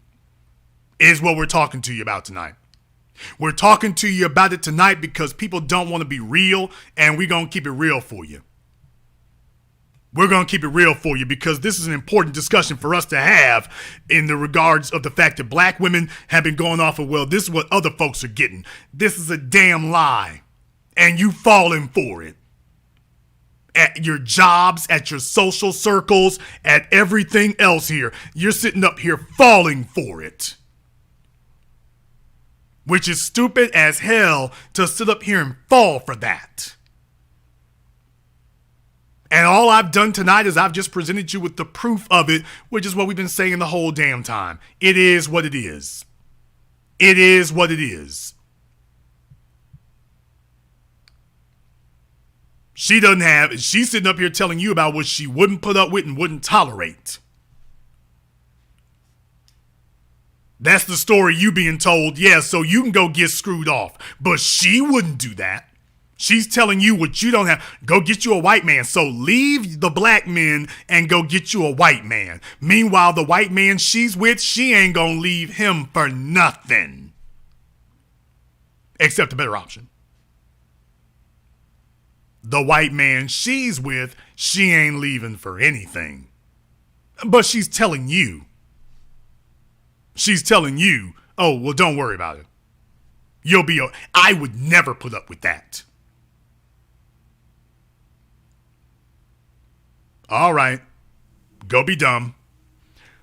Grab a couple of phone calls here. Let me get the international caller here from country code 528. You're on live with The Business. What's your name? Where you calling from? This is Lo calling from Mexico.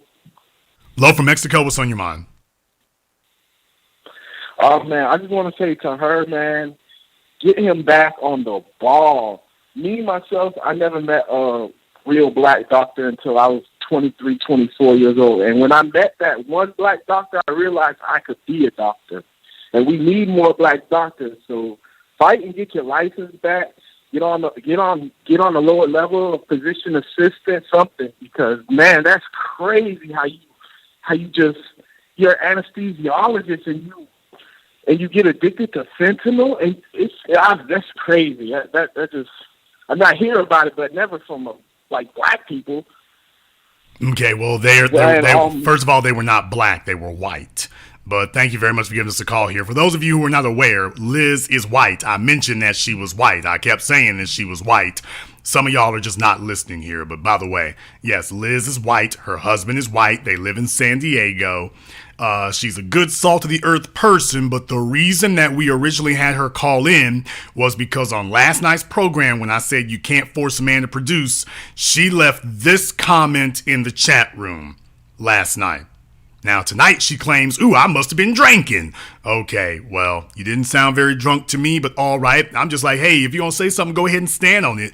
But there is a greater truth to unfold here, that white women will gladly, boldly sit in front of black women, swear up and down that they would never, quote unquote, deal with what you dealing with. They would never have anything like that. But then when you ask her what her priorities are in a man and what he must give, then you find out, oh, I'm married to an anesthesiologist making $350,000 a year. Oh, but I'm not okay with submitting. She had no problem sitting at home being Susie Homemaker and a Stepford wife while he was knocking down 350 G's. She's only talking this I don't submit thing now while she's working, but at the same time, she isn't offering anybody to go ahead and leave the man she's with. Now, she'll tell black women, why do you deal with this when you can date a white man? But when you tell her, okay, well, your white man is strung out and ain't working. Oh, I'm not leaving him. What? So you'll tell black women to leave black men if they're not happy, but your man got you out here struggling, but you're not gonna leave him. Not at all. All right. Let me go ahead and see if I can tap back here into Prince. Is this Prince from Richmond? Yes. Prince. All right, brother. I had to reboot things there and whatnot. Well, you got to hear what she had to say here, brother. What do you say? What I say is this, Jason.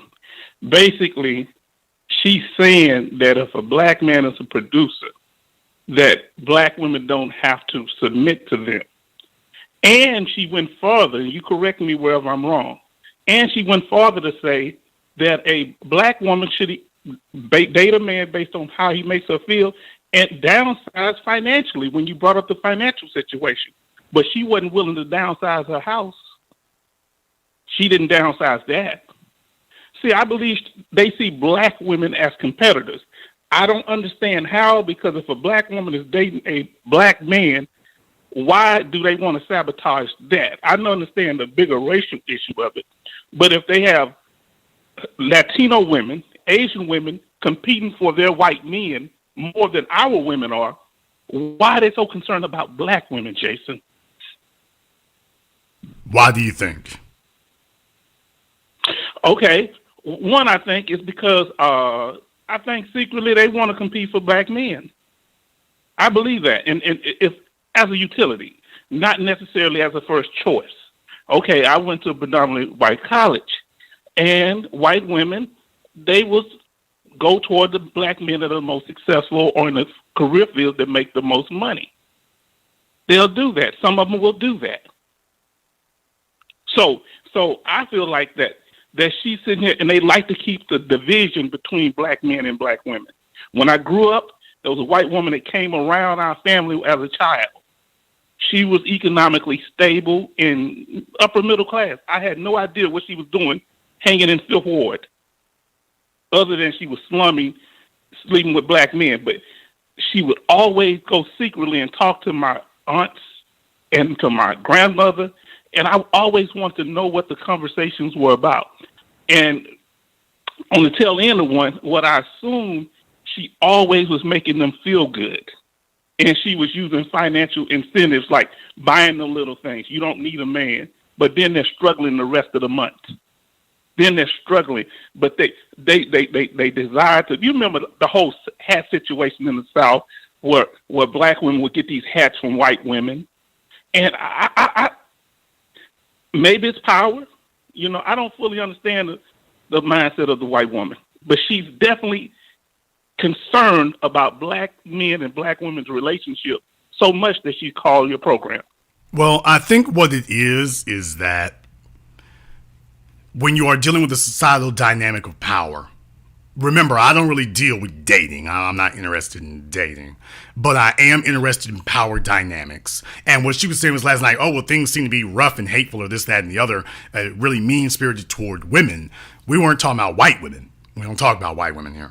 But she wanted to come in and, okay, ostensibly, oh, I'm here to speak up for black women. First of all, nobody speaks up for black women except us.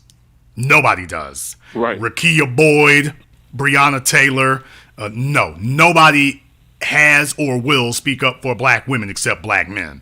That is all. But the next thing here is you got to understand, when people hear you speaking the language of power, when you hear men talking about here are our standards, the first thing she jumps in and says, oh, you don't have to jump all those. You don't have to sit up here and jump no hoops or anything like that. You don't have to qualify for anything. No, submission, who needs to do that? No, you don't have to do that. Now, that can only come from one of two places. Either you're trying to sabotage somebody, or you're looking at somebody that you consider to be your inferior, and you're like, oh, well, I know how to properly handle submitting to a man in that dynamic. You don't actually know how to handle that. Okay. And, well, but then you go along and say, okay, we'll get you a white man. As if white men are going to be easy. Now, there's the real insane part. This is the crazy part. She has a white man who's doing fentanyl. White men are going to be, you talk as if white men are going to be these pushovers and be easy. White men are the most demanding people on the planet. They have to be. They have to be.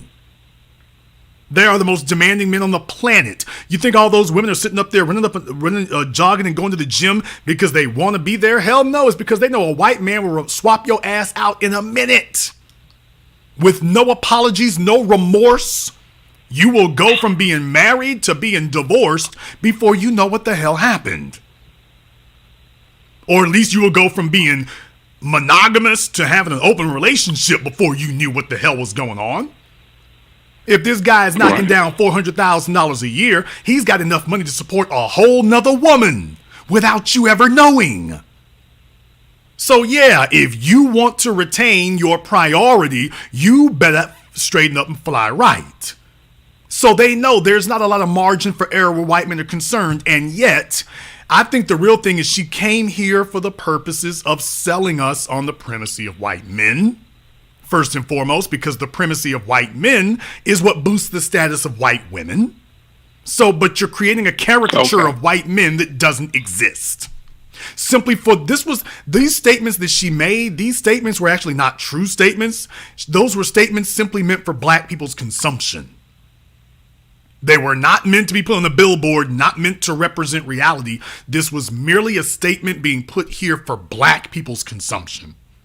But this isn't something that she would ever go anywhere else with anyone else and suggest the inverse of. This was merely something said for us, which is why it was imperative on me. I was like, oh, wait. I got to deal with this individually. And that's why I wanted her to explain her rationales. I'm like, okay, tell me about your home life. Tell me about your views of it. Tell me about what you think about it. Let me tell you about the power dynamic. How do you feel about it? What's really important to you? Well, how important is money? And as we went down the line, you saw where we ended up at. And I'm like, well, that's amazing because that sure does conflict with what you said yesterday. And you were certainly on it then. So the real point, Prince, is that we're in a situation where white society talks one way in front of black people, and then they talk another way in front of themselves. I'm sorry. They talk one way in front of black people, and then they say the truth in front of each other. Okay. Now there's the difference. They talk one way in front of black folk, and then they tell the truth when they're with each other, and then they talk another way when they're in front of us.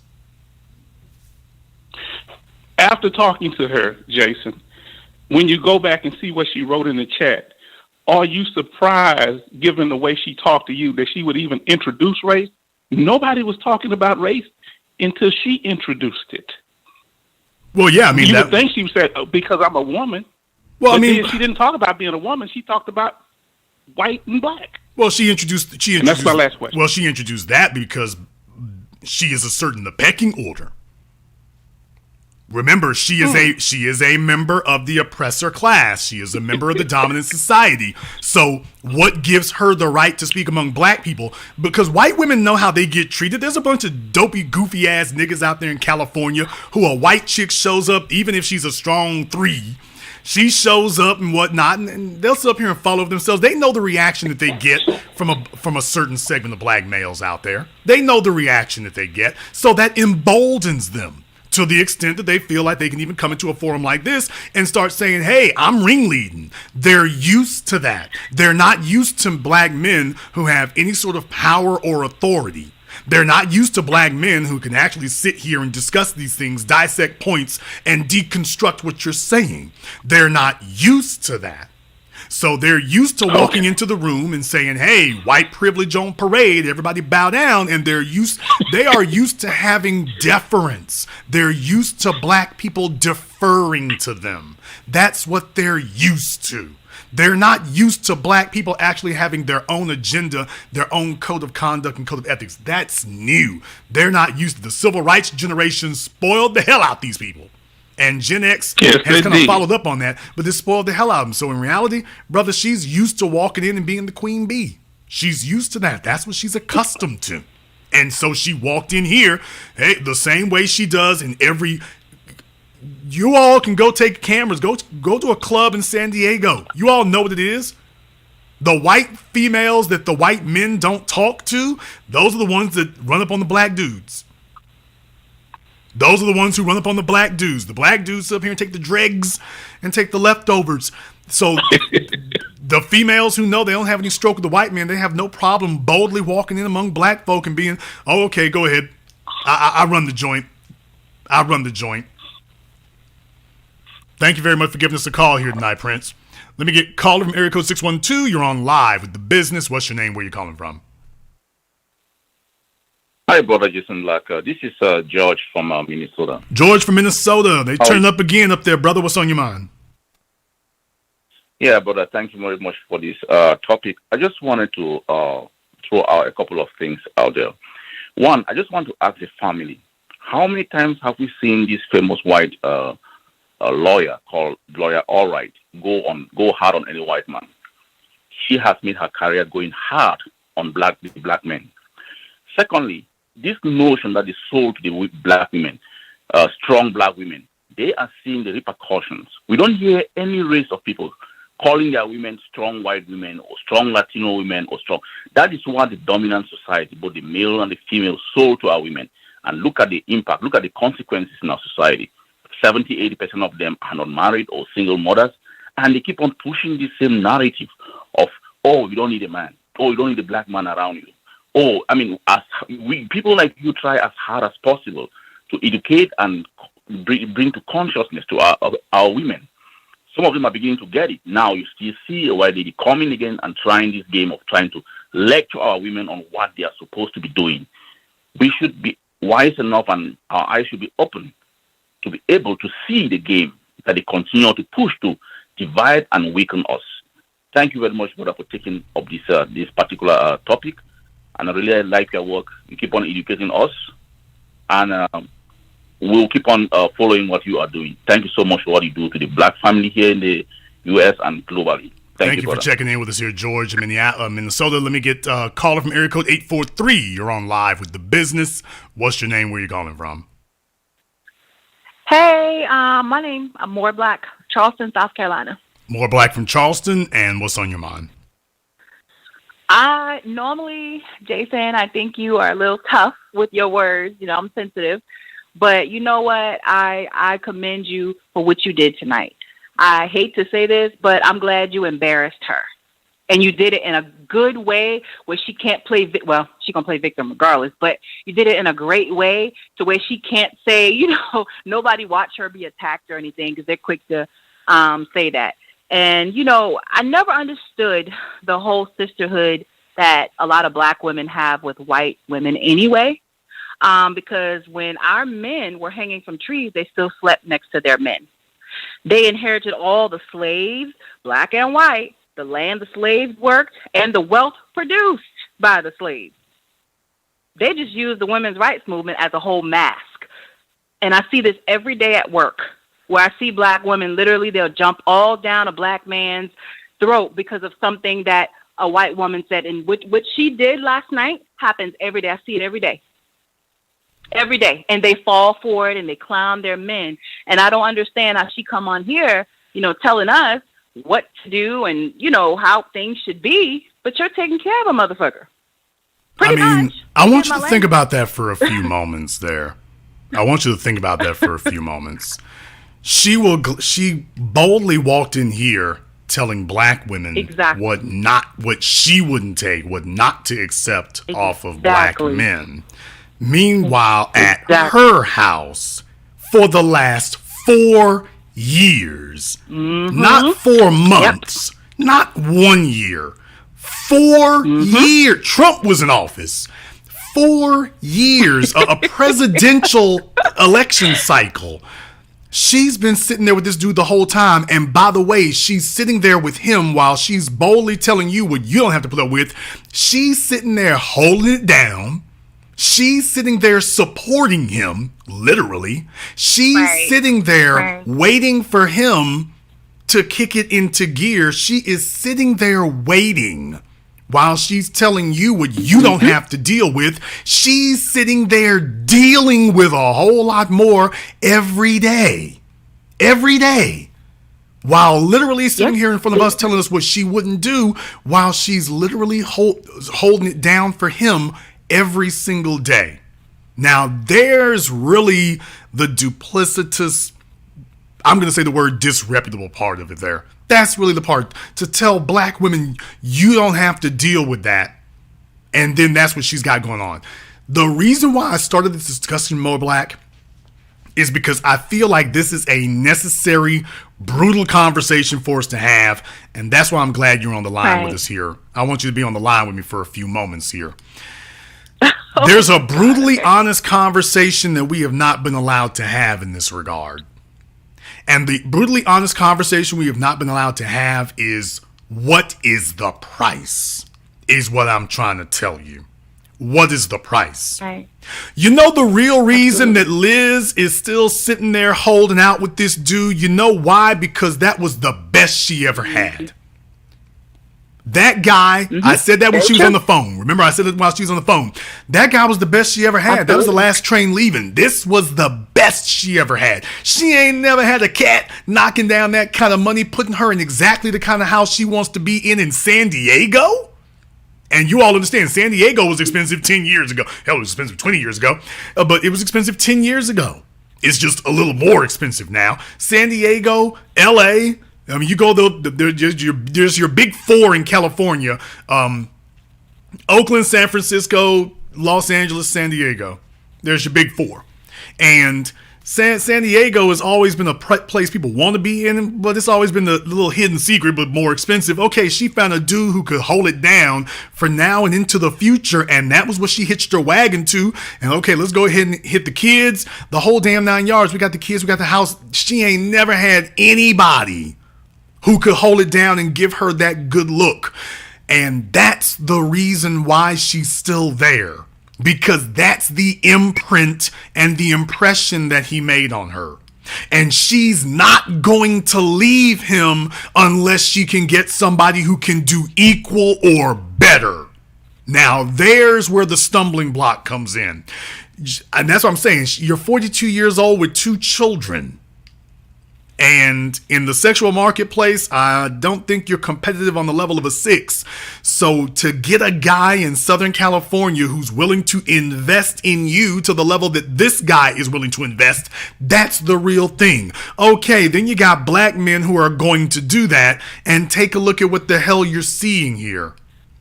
Take a look at the reaction that you get here. Take a look at what you're seeing. While she's boldly telling you about what you don't need, what you don't have to put up with, where you don't need to be, what's too rough, what's too hard. And this guy is literally sitting up here and got her working like the Hebrew slaves. And she's going to be the one funding the retirement. And this wasn't like this something they agreed on day one. This is a curveball that got thrown in 6 years into the marriage, 9 years after they met. Because remember, she knew him 3 years before they got married. 9 years after they met. 6 years after they got married. And here he is telling her, oh, by the way, yeah, you're going to have to take care of this now. You're going to have to take care of this. And then she's turning around telling all of y'all a fairy tale of a life that she isn't even living. But she'll sell it to black women.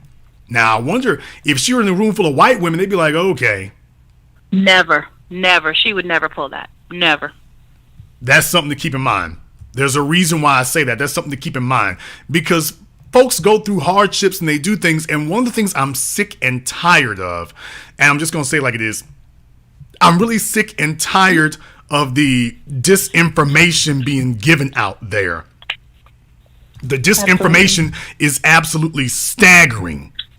And there are too many people willing to feed into this because they realize how gullible a lot of the females are. There was something I saw online today. I saw it on Facebook today, and it is yet another reminder why it is that we need to cleanse the damn gene pool. It's another reminder why we need to do that. I saw this today and I was like, are you kidding me? Are you for real? You all take a look on your screens right there. This guy was on there and it was unbelievable. Unbelievable. Don't sell yourself short, sis. My wife got 4 kids and 4 baby daddies. I'm 32. I'm 32 with no kids and still put a ring on it. His ass better step correct or throw his ass to the streets. There is no shortage of individuals, both within black society and more diabolically outside of black society, willing to sit up here and regurgitate this lie to the simple-minded, gullible, and stupid who will sit here and fall for it. Completely mischaracterizing what reality is. Completely mischaracterizing it. But even if it were a realistic situation or a desirable situation, which it isn't and whatnot, folks sitting up here telling you to do things that they themselves would never do. Under circumstances you wouldn't want to live under it. This that's the part right there that has gotten my goat, if you will. That there's such a desire and an appetite to consume that. There's a desire and an appetite to be lied to. Even if this guy is sincere, which I do not believe he is. I think it's just like he's like that guy from the debt commercials and stuff. He's like, how do I pay for this house from the golf club? I'm in debt up to my eyeballs. Somebody help me. So if you could look inside his head, you probably see a big ass sign that says, help, help a nigga, help. But and he's sitting up here lighting up the weed. I'm like, oh no, bro, you need to go straight to an 8-ball. That little old joint is not gonna help you drown out your sorrows. You gonna have to go for something a little bit harder. Yeah, you might want to call his husband. But in any case, like I'm saying, this guy's sitting up here saying this and whatnot. And it's like, okay, would you want to trade lives with him? And even if he were completely sincere about any of this, he's an outlier. This isn't real. This isn't something you can actually depend on. You're an outlier. And they have no problem telling folk that. The real crime in lying to black women in this way is what they're telling you is you can have a free damn lunch. That's the problem. They're telling you that you can have a free lunch and you can't. There's going to be a cost. And right now, while Liz is telling you what she wouldn't put up with, she's paying the cost. She's been paying it for 4 years. She's paying it every day. While she's sitting up here bluffing to you and fronting to you like she would never do that, and she's been paying it for 4 damn years. There's a bunch of y'all who paid off your cars before she was able to get this situation resolved. Think about that for a moment. There are those of y'all who've gotten your master's degree. Right. Some of y'all got your master's degree in 4 years, but there's a bunch of you got your bachelor's degrees before she was able to get this situation resolved. Assuming it can be resolved. Let's assume it can be resolved. You got your damn degree before she got her problem resolved. But she's not advising you to hang in there. She's not advising you to stay where you are. She's not advising you to stick it out. She's telling you, oh, black men telling you what they really think, that's too difficult. You need to get you a white man. As if she's an authority on a quality white man. Giving black women completely impractical and quite frankly wrong advice. It's not just erroneous, it's wrong. It is completely wrong. What you need to be doing is telling black women, first of all, about choosing the right men, first of all, and then second of all, being very, very practical about it. To be very practical. That you are not going to get to pick the man or the circumstances or whatever, instead of getting them better at being in the situation. Okay, here's how you navigate it. You instead got folks telling you about how you can circumvent it, and you can't. There are not enough men. There are not enough options. You don't have enough time. She's 42 years old. 42. With 2 kids. 2 young children. One of which who's not going to be grown before this woman's 60. Think about that for a few moments. She's going to be going on 60. I don't know. You keep saying, 2 kids? She has 3 if she's taking care of him. And I'm pretty sure it wouldn't surprise me at all if he still has a habit. Well, like I say, there are things I feel comfortable saying, and there are things I don't. Absolutely. There are things I feel comfortable saying, and there are things I do not feel comfortable saying. Because you all know me after a decade. People trust me to talk to me because I'm a stickler for protecting people's privacy if they want it protected. So there's an extent I can go to, and there's an extent I cannot go to. So I'm not going to speculate on what I can't prove necessarily, but what I will say is Liz been through a lot of struggle. What I am going to say is it's very obvious from what I've seen. Liz been through some struggle there. There's been some struggling going on. And what I'm saying is, all right, you got a dude who's got you. I'm like, baby, the struggle is written all over your face. You don't have to sell me on that. That's not something that makeup and a hairstyle is going to be able to cover up. That's struggle. That's stress. That is struggle and stress on you. But it's also discontent. Mo Black, this was not the deal. This was not the deal. Yeah. You know it. I mean, you're old enough. You work with enough white women. They know when the ship's supposed to come in. They know what they're looking for. Hey, they're a white woman. She's supposed to have this pedestal. She's looking for the ship to come in. And her ship came in. That's it. She's like, all right, bow down, hoes. Y'all wanted the anesthesiologist. I got him. The rest of them were competing. And by the way, I don't even want to get into what she did to beat out the other contestants. But whatever it was damn good. So needless to say, she got him. All right. Congratulations. She bagged him. But that was the deal. The deal was, I have an up-and-coming anesthesiologist in Southern California. He just bought the house. All I got to do is move in with my 2015 Lexus, which, by the way, if you do the math,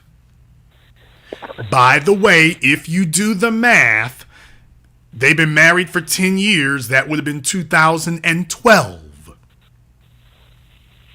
36 months later, they're sitting in the house. They got a brand new Lexus LS. By the way, if you go back and do the math on this is all before the fall, by the way. This is before the fall. By the way, we got the big old house. We got the top of the line Lexus because they love their imports on the coast for some weird reason. But that was the deal, More Black. That was the deal. The deal was he's knocking it. And by the way, she wasn't even working. Now, there's the thing about it. By the way, he was doing that and she wasn't working. She wasn't working. She was not having to work. Yeah, you damn right she married him. You're damn right she married him. That was the deal. That was what she married. And he waits. I'm not saying he did it deliberately, but as fate would have it, after you done got 10 years, in this case here, 6 years into the game, 6 years and 2 kids into the game, and all of it goes away like that. Because basically that's how fast you can lose it when they start investigating you. Within a few months, you're going to lose your license. In California, they're real good about taking that from you, especially in this case here. I don't know if the feds got involved or something. I don't know if it was a criminal situation or whatnot, because that's usually what happens. If you're writing bad prescriptions or if you're being investigated, they usually get law enforcement involved. So assuming it didn't become a law enforcement situation, yeah. But just think about that for a few moments. By the way, we're just talking about the house and the cars. We ain't talking about everything else. This dude knocking down 350 G's. You tell me where she's shopping at. You tell me where she's eating at. And she ain't working. You tell me where the kids are going to be going to school at. By this point, they didn't really have the ability to do that just yet, but you know what she was planning. So you tell me where she's shopping at. You tell me where she's eating at. You tell me what she's doing. Come on now. She talking about she would drive a Toyota Corolla. I'll be damned, when you had the option, you grabbed the Lex. Right. When she actually had the option of what she wanted to do. Oh, she got a car made by Toyota, all right. She got the top of the line. She got the most expensive damn thing they make outside of their roadsters. So when she actually had the option, we see what she actually went for. Women don't get cheaper as they get older. They get more expensive because they've seen more. Mm-hmm. And she's sticking with her former producer. He's got her struggling. He's got her working. He's done shifted the damn deal. She's been wandering around in the desert now for 4 years. 4. She's been wandering the desert now for 4 years, wandering in the wilderness now for 4 years, and she will not speak a bad word about him. But when she showed up here, didn't have any problem telling black women, by the way, something that she would never do with hers. And he got her getting ready to get up for work tomorrow morning, so she can pay the mortgage and she can pay the private school or whatever else. Now she got to pay for the Lexus. Ain't that a damn trip? He bought the house, but you got to pay it off. He bought the Lexus, but you got to pay it off. Ooh. I can only imagine the struggle is real, but and that's one of the reasons I'm just so glad that you pretty much put pretty much a mirror in the front of her face, because they're just that bold. When I tell you, I see this literally every day, and I don't go into I don't go to the office every day, but when I do go, I would see that all the time, and Black women literally would fall for it.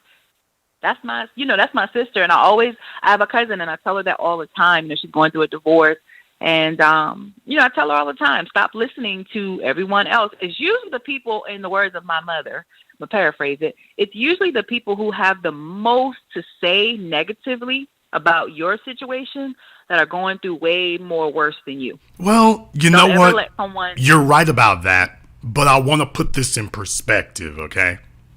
I want to put this in perspective.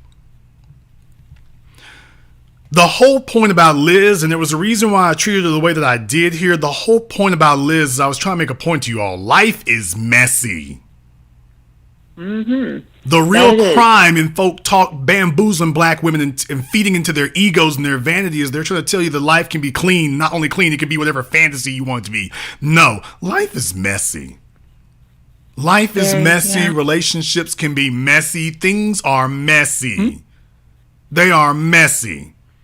And if you had real friends and real family back when we used to, what they would be doing is they would be telling you how to keep things together. They would be telling you how to overcome adversity. They wouldn't be sitting up here telling you, oh, well, you can go ahead and end that, because there's the damn problem with it here. Think about this for a few moments here. This woman is 42 years old with 2 damn children. Where the hell is she gonna go? Now, there's the damn reality of it. It doesn't matter if this dude is strung out on fentanyl. It doesn't matter if he lost his job as a doctor. Put all that to the side. You're going to tell her what? You need to leave him. Okay, leave him and go where? Where exactly you going? There's a reason why we call it marriage. There's a reason we call that because you're connected to this person now. Where you going? You're going to pick up the kids and go drop them on somebody else? How inviting of an offer you think that's going to be? Yeah, there'll be some brain dead ass simp on the internet somewhere saying some absolute garbage. Go ahead and say that. He ain't going to be paying for no $350,000 house, no Lexus. He's not going to do that. He's posting on Facebook. What? He's posting on Facebook. That's your first clue. Ain't nothing going on over there.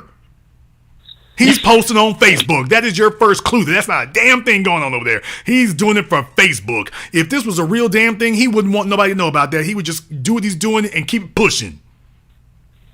He's telling the world, which means he wants her to be impressed by that. But in reality, he don't really fool with her like that. So the real problem here is I want you all to understand the real issue here is that when you're a woman who's 42 years old or 38 years old or 35 years old and you got 2 kids and the first thing that your family and your friends sit up here and tell you is, you know what, you need to leave your relationship. What? Y'all need to break up. What the hell? It's not just about the man and the woman. They got responsibilities. You have a future. In the old days, right. Back when Black women used to be prosperous, we told them, no, you have to stay and fix this. The both of you have to learn how to become adults. You have to stay and fix this. That's not what we do now. What we do now is tell the women, you can do bad by yourself. And guess who the poorest women in America are now? Yeah, they're doing bad, all right. They're doing bad, all right. That's the problem. Mm-hmm. Who wants to stop doing bad? Okay, the ones who stop doing bad are the ones who go through the messy stuff. Say what you want to about Cardi B, and I have and will continue to do so. She's still with her husband. And by the way, I never told her to divorce him. I've never told Ciara to divorce Russell Wilson, and I'm not going to advise Russell to divorce Ciara. I'm just going to say, okay, let's just sit and watch how this go. But I'm not sitting here telling him to divorce that woman, nor am I telling her to divorce him. Not at all. We might look up one day and by some sheer miracle, Ciara will have changed her nature. The reason I got a problem with Ciara is it's very clear that her nature has not changed. However, maybe they can work this out, and maybe she can mature, and maybe she'll get old enough and she'll just be like, okay, screw it, I give up. Let me just go. I've been pretending to be this. Let me just go ahead and settle into the game, and here we go. But I'm not sitting here advising Russell to leave this woman, nor am I advising her to leave him. And I'm not advising Cardi B to leave Offset, nor am I advising Offset to leave Cardi B. No, I am not. You know why? Because that's adulthood. And in the dominant society where they've got generational wealth, the first thing they tell you is there's something bigger than you going on here. You don't get to just get up and leave this man. You don't get to just get up and leave this woman. There's something bigger than you going on here. The family steps in and lets you know, no, this ain't no little old game. You don't get to just jump up here and hop around like Frogger. No, this is bigger than you. We're trying to build generational wealth, or we're trying to maintain our generational wealth. We're trying to build institutions, or we're trying to maintain our institutions. It's bigger than you. This is bigger than you. These are discussions that we don't have as black people. Which is why I was saying you can't force a guy to be a producer. But if you have one who is, the rules are different over here. The rules are different. To the females listening to me right now tonight, the rules are different over here when you're dealing with a producer. The rules are different with a man who's got the ability to change your life. The rules are different over here. You can't subscribe Pookie and Ray Ray rules to a king. You can't do that. And the women who are sitting there giving you Pookie and Ray Ray advice, even if they are your white coworkers, she knows better. I guess I was bringing you all to the point of just telling you all, by the way, your white female friends, coworkers, or whatever, they know better than this. They know better. Go take a look at their lives. Take a look at their situation. Take a look at how they're living. They're saying this to you, but they know better. They know better than what they're telling you. You can go follow this advice, but she knows better than to do this. She would never sit up here and abandon or sink her producer. She would never do that. These dudes are sitting up here. They're methed out. They cracked out. They're throwing furniture. They're dragging them all over the damn place. They're wrecking cars. They're getting arrested. And there she is. There she is. The only thing that breaks that is whether or not he loses his ability to produce and she doesn't have a better option. But if she does, he changed the situation, the rules, she changes it. I'm just telling sisters tonight here, if you want to know what's really wrong, these folks are lying to you. They're lying to you and they're hoping that you will just go ahead and fall for it. There is a price. And the real benefit of Liz's call is that you all understand now, oh, there's a price and your non-black counterparts, they're paying it. While they're telling you what they wouldn't do, they're going home every day paying their dues. Every day. Exactly. I'll let you have the last word. Thank you for taking my call, Jason. Black first. Black first, sister, thank you very much for giving us a call here tonight. Let me get a caller from area code 202. You're on live with The Business. What's your name? Where are you calling from? Hello, Mr. Black. I know the reception isn't very good on this call. I wasn't able to make it any better, but I was Your really hoping reception's to get some fine, of your actually. insight. Your reception's fine, actually, but go ahead. What's your name? Where are you calling from? Okay. My name's Sebastian, and I'm currently living in Pennsylvania. My question. Sebastian, where at in Pennsylvania? That's a huge state. Chambersburg. All right, what's on your mind? I wanted your insight on why my spouse is doing the things that she's doing. I'll be very concise. I had an agreement with my spouse that because I've always wanted to be an illustrator, and I've been trying for several years to do that. That I would buy a house out here, and then in exchange, once her grandson got to a certain age, because we're raising him, that we would move to Washington since there's a lot more opportunities versus being in Pennsylvania. About 6 months ago, she started getting cold feet again, and this is after years of trying to of constantly being the positive figure and reiterating to her the positives, economically speaking, of moving there, even though the cost of living is a bit higher. I finally got frustrated because then it just equated to, okay, you're just making excuses now. This is the way that I saw it. She brought up an alternative, and the alternative is that I would go, and then I would decide if I wanted to stay there or not. I found out later, a few weeks later, that she actually purchased a house 2 houses down from our own home under my nose without my knowledge. Her father had recently passed away, and she used the last of her money to do that with her mother. Brief side note, her mother actually stole hundreds of thousands of dollars from her in the past over a real estate deal. So okay. Well, ironic. in the interest of brevity here, because the program's been on for a little while here. So basically, you're an illustrator. Is your wife working? No, she's trying to. She has a couple of issues, and she's trying to get ready to collect Social Security. She's going through her evaluations now. How much does she weigh? A little less than 200, Mr. Black. Maybe no wait, about 190. That don't sound right. That doesn't sound right. No.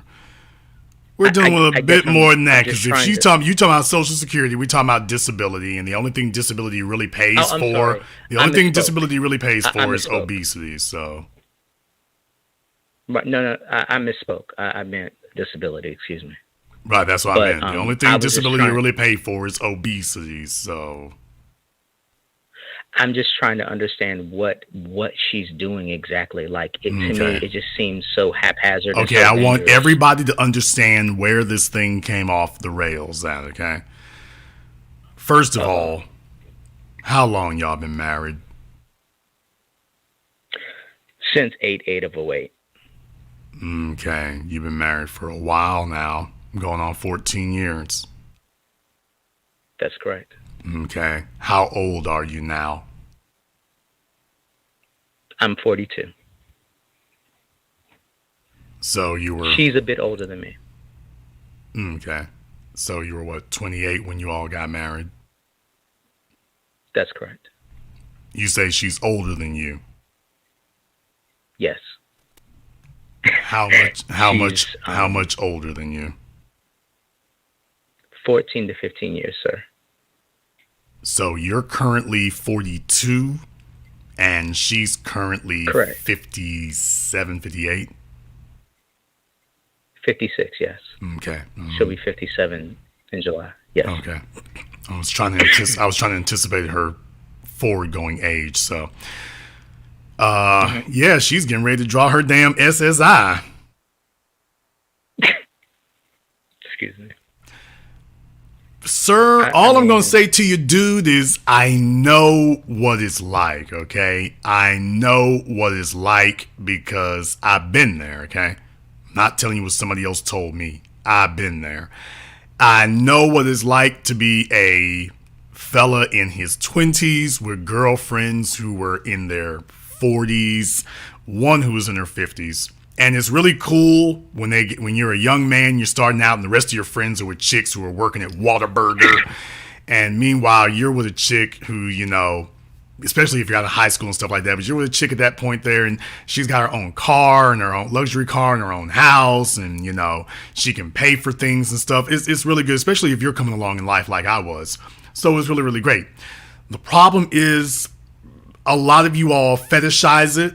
And it's just like, well, I got in me a, quote, older chick. I got a cougar, whatever. Yeah, but she's a burden. And it doesn't sound like this chick has ever actually pulled her weight. It sounds like you met her at a young age and you was in love. That's what it sounds like to me. And you never actually had any requirements of her. Now you're trying to insist on requirements that you couldn't. She was 15 years older than you. She was past middle age. She's had a wealth of life experiences, bad experiences, with a bunch of dudes who mentally and emotionally outmaneuvered her. When she got you, it's all about, I gotta get him before he gets me. She is. I have commented in the past that I know the term narcissism gets used heavily on YouTube, but I specifically was very nuanced about it. I said that, she's a vulnerable narcissist. I actually, I did a little bit of research. You know what? You can say that if you want to, but the real problem is you are a vulnerable, gullible guy now. So therein lies the real issue. Fair enough. Fair point. Fair point. Okay, in the chat room there, I don't know, Liz, if that's you I see in the chat room, ma'am, the telephone line is open.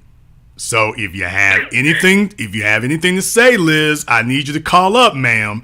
You got a phone number you can call me at. So it doesn't really require you to be in the chat room for that.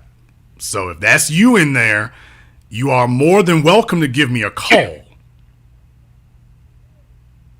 You're more than welcome to give me a call. I mean, look, I'm not trying to pat myself on the back, but I did try to put my best foot forward in regards to it. I felt there was a level of distrust between the two of us, so I tried to put out the olive branch and say, okay, I need to try my best to make that work. And so when she bought this house, I was just kind of like blown away. I was just like, okay, brother, okay. I really can't do counseling. What I can really do is get to what the issue is here. Here's the issue, all right? Fair enough. The issue is you were a young fella. You did something that young men should never do. You jumped into a binding contract with an older individual who was smarter, more savvy, and more cutthroat than you. And you're finding out now how far they're willing to go. You underestimated her abilities. Because while she had you sitting in there with your toes curling and she was doing things that the females in your age bracket don't usually do, and you were just like, hell, I done hit the jackpot. Yeah, bro, we've been there. But there's a reason why single moms are the way that they are. Single moms get down the way that they get down because they understand they can't rely on what everybody else relies on. They can't do that. So she understands, well, I got to get out here. I got to give it the gusto. So they understand that. So when you get with an older female, an older female realizes that she doesn't have the same leverage that she had when she was in her 20s. Now, what she wants is to get a little goofy fella who don't understand that. He's unsuspecting. He's naive. He's inexperienced. He doesn't know that she doesn't really have as much power as he thinks she does. And let me go ahead and lock him down because the older fellas in her age group, they understand the real deal. And you didn't. So now you're kind of stuck with it. I see. The real problem is, brother, now you're stuck with it. Because what she's done is she's refused to work. Now, it's not that she couldn't. She's refused to work because that gives her leverage.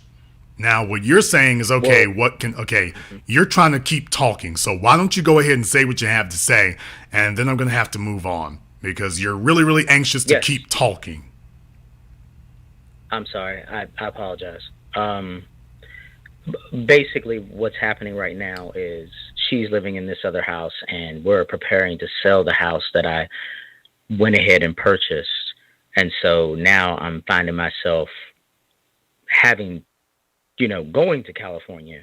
But the entire time through this process over the past 6 to 8 months, I've just been a little confused to try to understand like what she was doing and why she was doing it. And I've been sort of looking into your content as well as some others to just fully understand. And so I just felt like I wasn't going to get a straight answer from her, even if I asked her. So, okay. So it when sounds like she's already what's showed happening you, is that I need to start over. Well, I don't know what start over means. I don't know what you mean by that. Well, when I say that, the house is being sold. She lives in a new house now, 2 houses down. So when I say start over, I mean like move to another state and sort of assume that this relationship is over and begin anew. That's what I mean. Well, once again, I don't tell people to leave their relationships. I've spent the whole night saying this, so maybe you just disregarded that, or maybe you thought it'd be different. I don't tell people to leave their relationships. I don't do that. If you all are looking for somebody to sit up here and tell you leave their relationships, I'm not that guy. I don't really care what's going on. I really don't. I expect adults to act like adults. Okay? I expect adults to act like adults. And some silly stuff may end up going on. I expect y'all to work that out. But even in the event that it cannot be worked out, unless somebody is chasing somebody around with a butcher knife, and even then I gotta ask, well, how sharp is it? Unless somebody's trying to run somebody over in a car, and then I gotta ask, well, how big was the engine in the car? I mean, was it a V4 or was it V6? Was it a Ford Fiesta or was it a Ford Expedition? I mean, how much danger were you actually in? Okay, literally. And by the way, take it. I've been in those situations. So what I'm saying is, I don't sit up here and tell people to leave their relationships. I don't do that.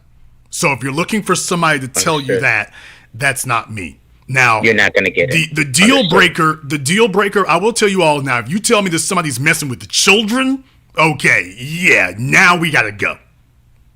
If they're messing with you, that's one thing. If they're doing something to the children, okay, now you got to go.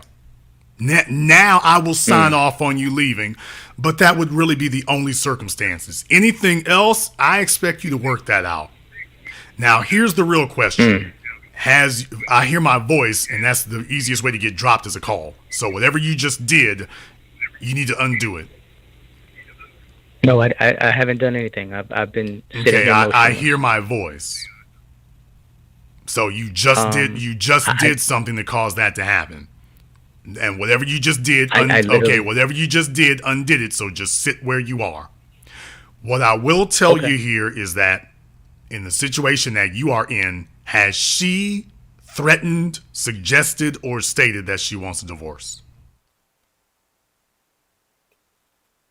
No. Okay. She's got a new house. Is she not allowing you to come there? I'm allowed to come there, yes. Okay. So she's bought a new house. You're not barred from the house. You both are married, so the house is community property, by the way. And she's not trying to divorce. I'm sorry. She's not trying to divorce you, nor has she threatened divorce. So it sounds like you two need to go to couples counseling so you can hash out your issues. And you're trying to avoid that. You all need to be adults and go to some counseling so you can hash out your issues, because it sounds like her mom isn't the person you want to talk to.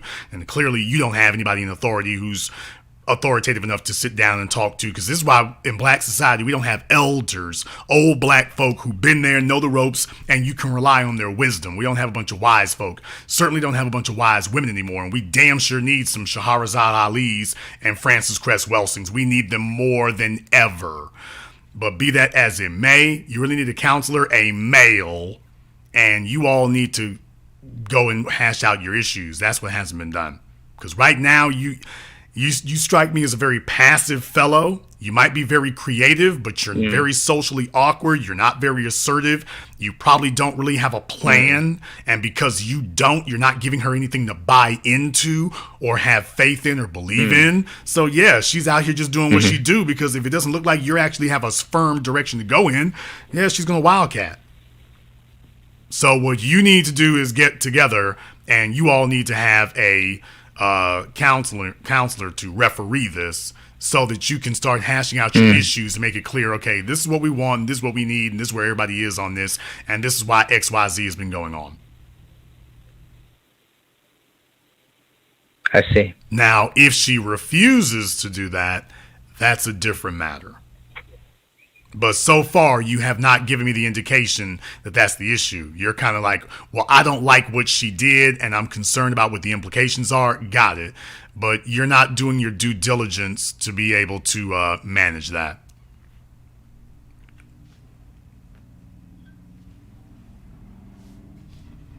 Okay, his phone call dropped there.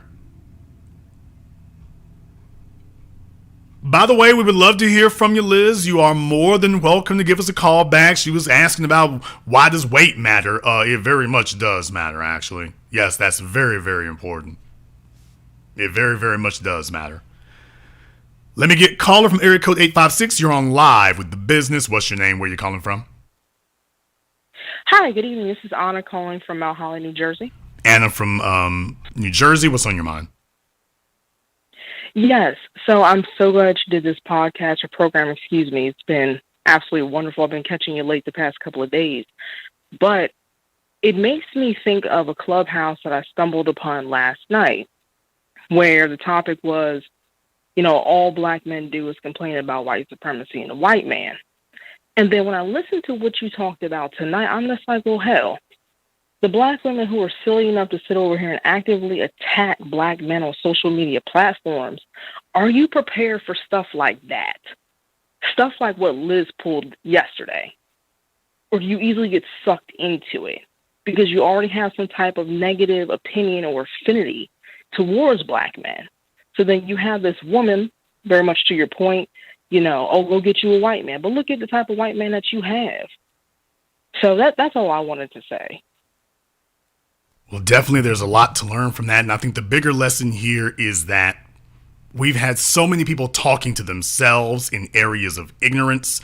They're not actually talking in an area where they are getting reliable information. All of this going off of gossip, hearsay, other people just handing out empty slogans. I hope this is disproving that. I know it ultimately won't, but I hope it's maybe a step down the road of it here. You can't listen to what people are saying. People are handing you a damn fantasy. They're handing you a fantasy, and there's an element of the female psyche that likes fantasy, but it's time to come back to reality. It really is. This is fantasy talk. Let's talk about what you can really have. Let's talk about what you can really get. Let's talk about what there really is. Not somebody feeding into your fairy tale of, oh, I can have rivers and rainbows and roses and petals and teddy bears and unicorns and Skittles falling from the skies. No. The better things are, there's going to be a cost for it. And the better it is, the higher the cost will be. And let's discuss what you're really going to encounter, what you'll really deal with, and what the stakes really are. Because let's be very, very clear. Liz was flying high. Liz was flying real high. She was doing real good. But you got to understand, it can be a gamble. It's not guaranteed. So are we preparing you to deal with the real world and to deal with what could actually happen? Or are we feeding your ass fantasies? And then you end up jumping out here into the real world, finding out that you might not rate as high as you thought you did. Or you wind up jumping out here into the real world and you're telling yourself that you are going to go back onto the sexual marketplace at some point and be winning again. Because, Anna, the real problem is we're not allowed to be honest. The media lies to black women. The jobs lie. Their white coworkers are lying. Everybody's lying to them. Nobody's able to be honest with them and say, look, it's messy. It's difficult. And all of us are doing it. There's the real damn problem. Anna, we're not allowed to tell the damn truth. All of us are doing it. Everybody's paying a price. It costs everybody something. If Liz's husband wanted to have the pick of the litter, that's why you got to make 350 G's. You got to do that if you want the pick of the litter. If you want to live in California, if you want to live in San Diego, if you got to pay the cost to be the boss, but you don't get to pick what the cost is. Can we be honest and have an honest conversation to say everything is going to cost you? Can we be honest and have an honest conversation and tell them everything's got a cost and everything is going to cost you? If we're not willing to do that, if we're not willing to have that discussion, then nothing else is going to happen. Except a bunch of lies and deceit and deception, but nothing else is going to occur if we're not allowed to have that conversation with you. Thank you very much for giving us a call, Anna. Let me get caller from area code 301. You're on live with The Business. What's your name? Where are you calling from? My name is Pedro. I'm calling from Silver Spring. Pedro from Silver Spring, where, sir? Maryland. Silver Spring, Maryland. And what is on your mind, Pedro? I was told to call in. Then you already know why you were told to call in. So don't be cowardly. You did it in the chat room. It's time for you to say it from your chest here. Right. I said some of the best sex I ever had was from women with different baby daddies. That was it. Okay. And do you think that was a good thing? Yes.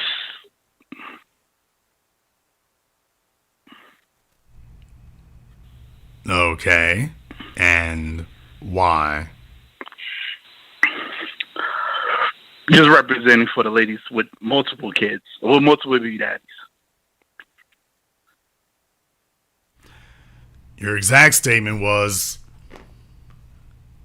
I ain't gonna lie, I had a chick with multiple baby daddies, and the sex was amazing. True. Do you see an issue there, Pedro? No. Of course you don't. How old are you, Pedro? 38. 38. And you live in Silver Spring, Maryland, Pedro? Mm-hmm. Yes, sir. And what do you do for a living, Pedro? I sell toys and I drive Uber.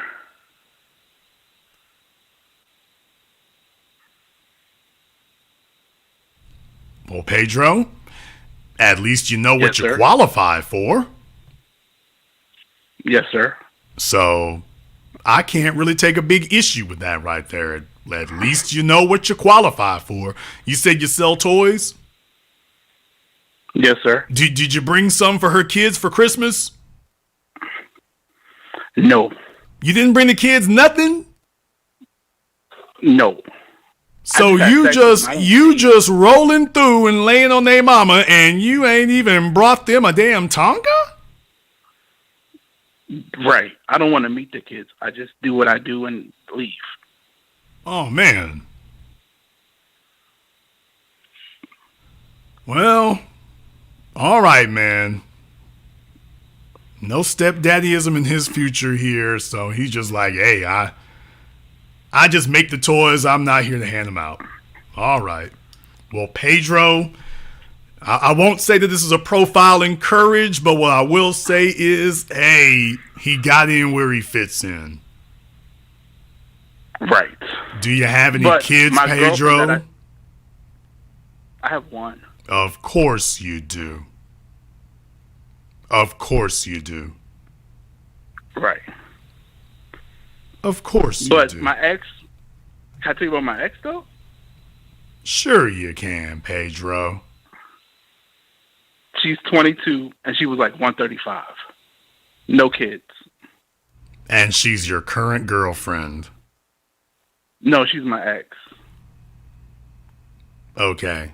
Your I had ex-girlfriend. to drop her for the holidays. Yeah. You had to drop her for the holidays. Damn right. Okay. Well, hopefully she figured out that she can do much better.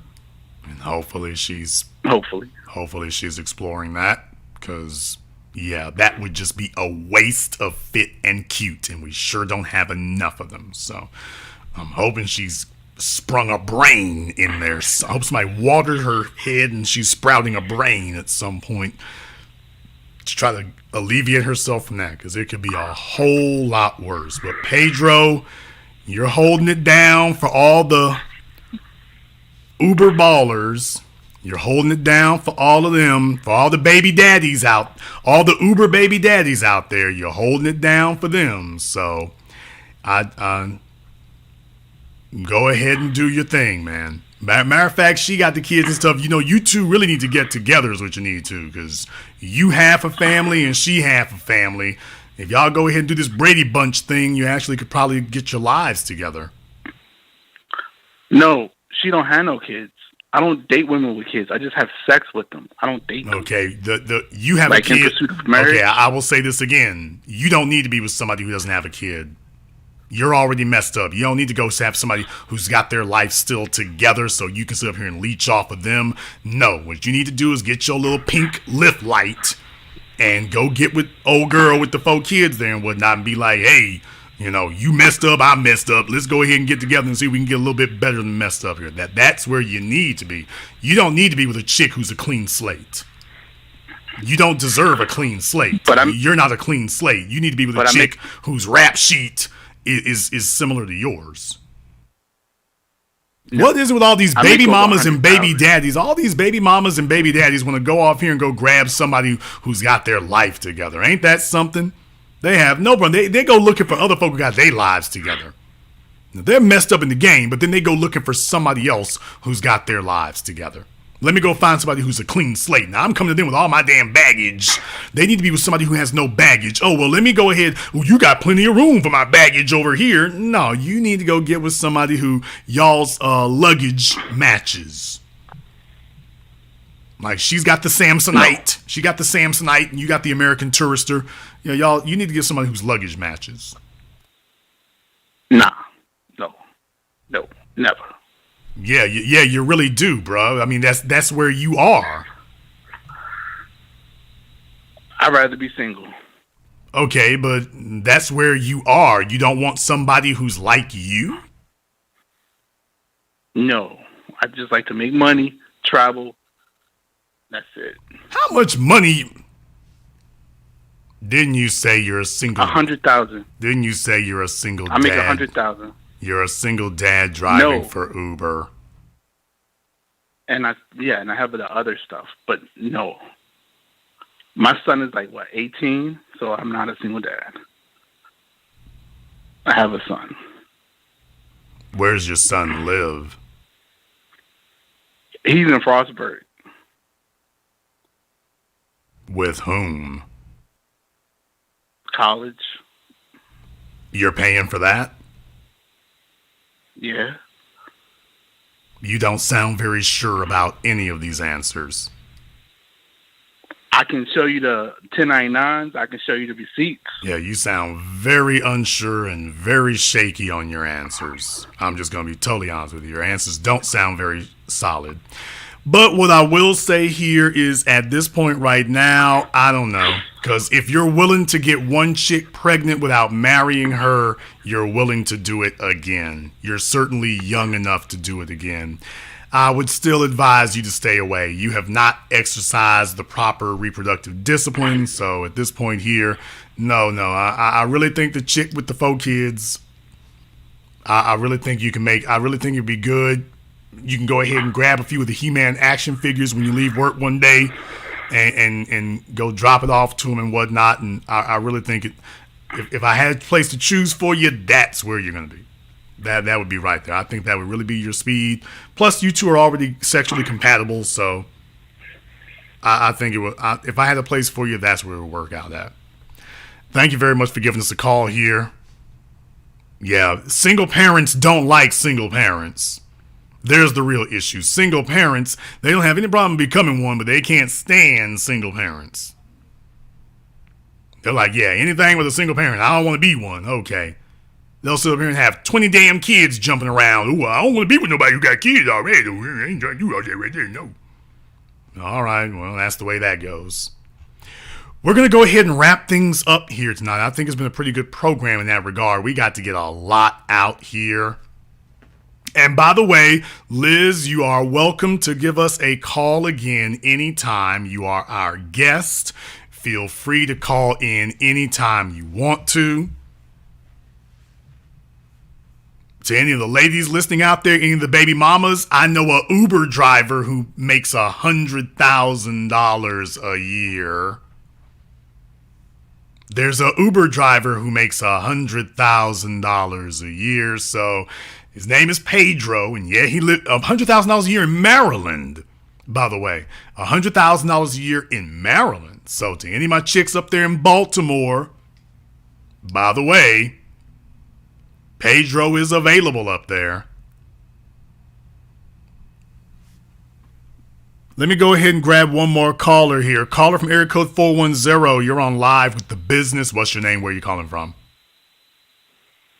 Hi, this is Nisi from Baltimore County, Maryland. Nisi, I know a fella making $100,000 a year. You might want to...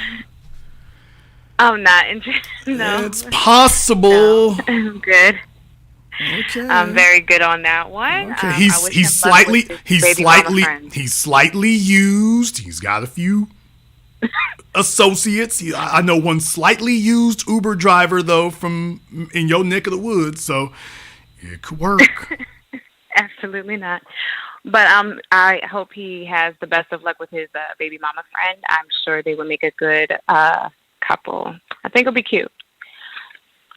He's looking for you. Calling. He's looking for you. You're in your No. You're in your 20s and you're childless, fit, cute, and in your 20s. So he's looking for you is who he's looking for. So be on the lookout. If you see a fellow who kind of looks like he's half Latino with the little, I guess is Uber got the blue light or who got the pink light? I don't know which light, who's got the color light, but if you see him circling your block looking like Samuel L. Jackson from Lakewood, whatever the hell that movie was, that's Pedro out there.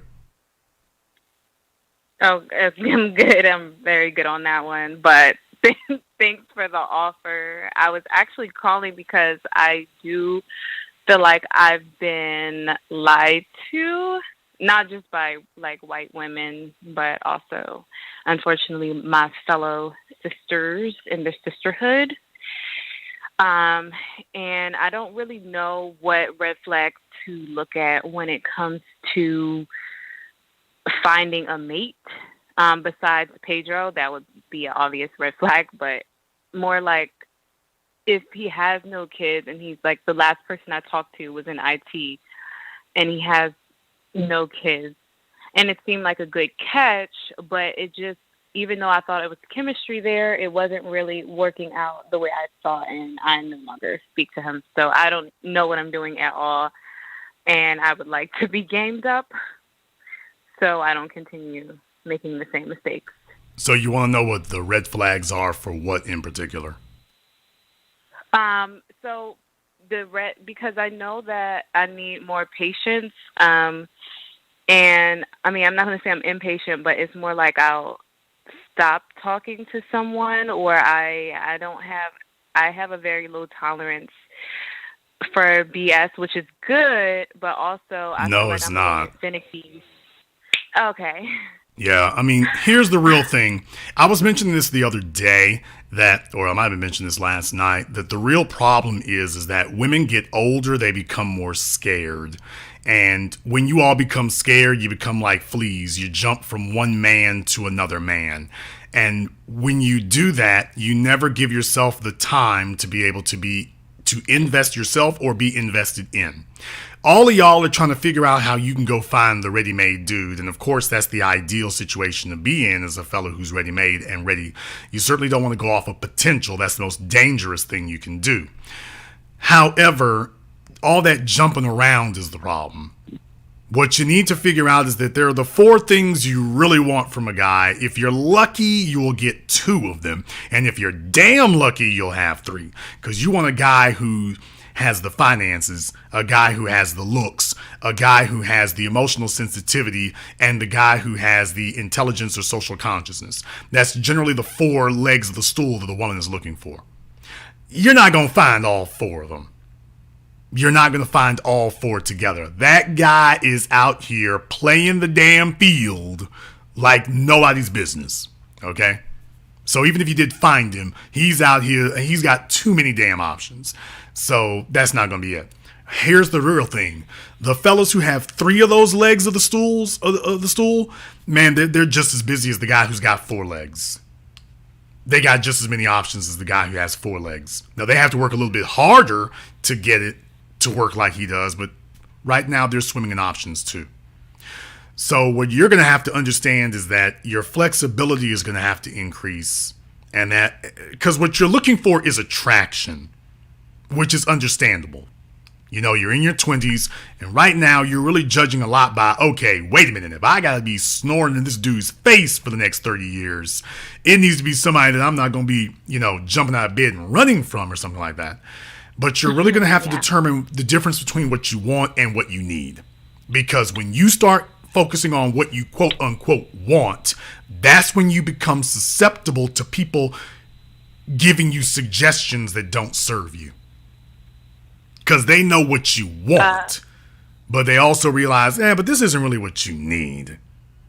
We know better than this, but we really know it's not what you need. Well, it's probably a bad reason because I do know I need to be more flexible. I agree. But it's probably a bad reason for me not talking to him. He kind of like pissed me off during a phone call, basically saying he didn't want to talk. And it seemed like things were going well on a date. I mean, you know, when we were going out and meeting each other, and okay, well, we were going. And then the second one. Okay, well, and he was planning a second one. Okay, well, I'm about to call you Liz. Misi, this sounds really, really involved here. Why don't we go ahead and see if we can schedule a time for us to talk? Probably during my next patron. We can see about scheduling to talk about that so we can get off of the nuts and bolts here, because it sounds like you're dealing with a guy who is creative.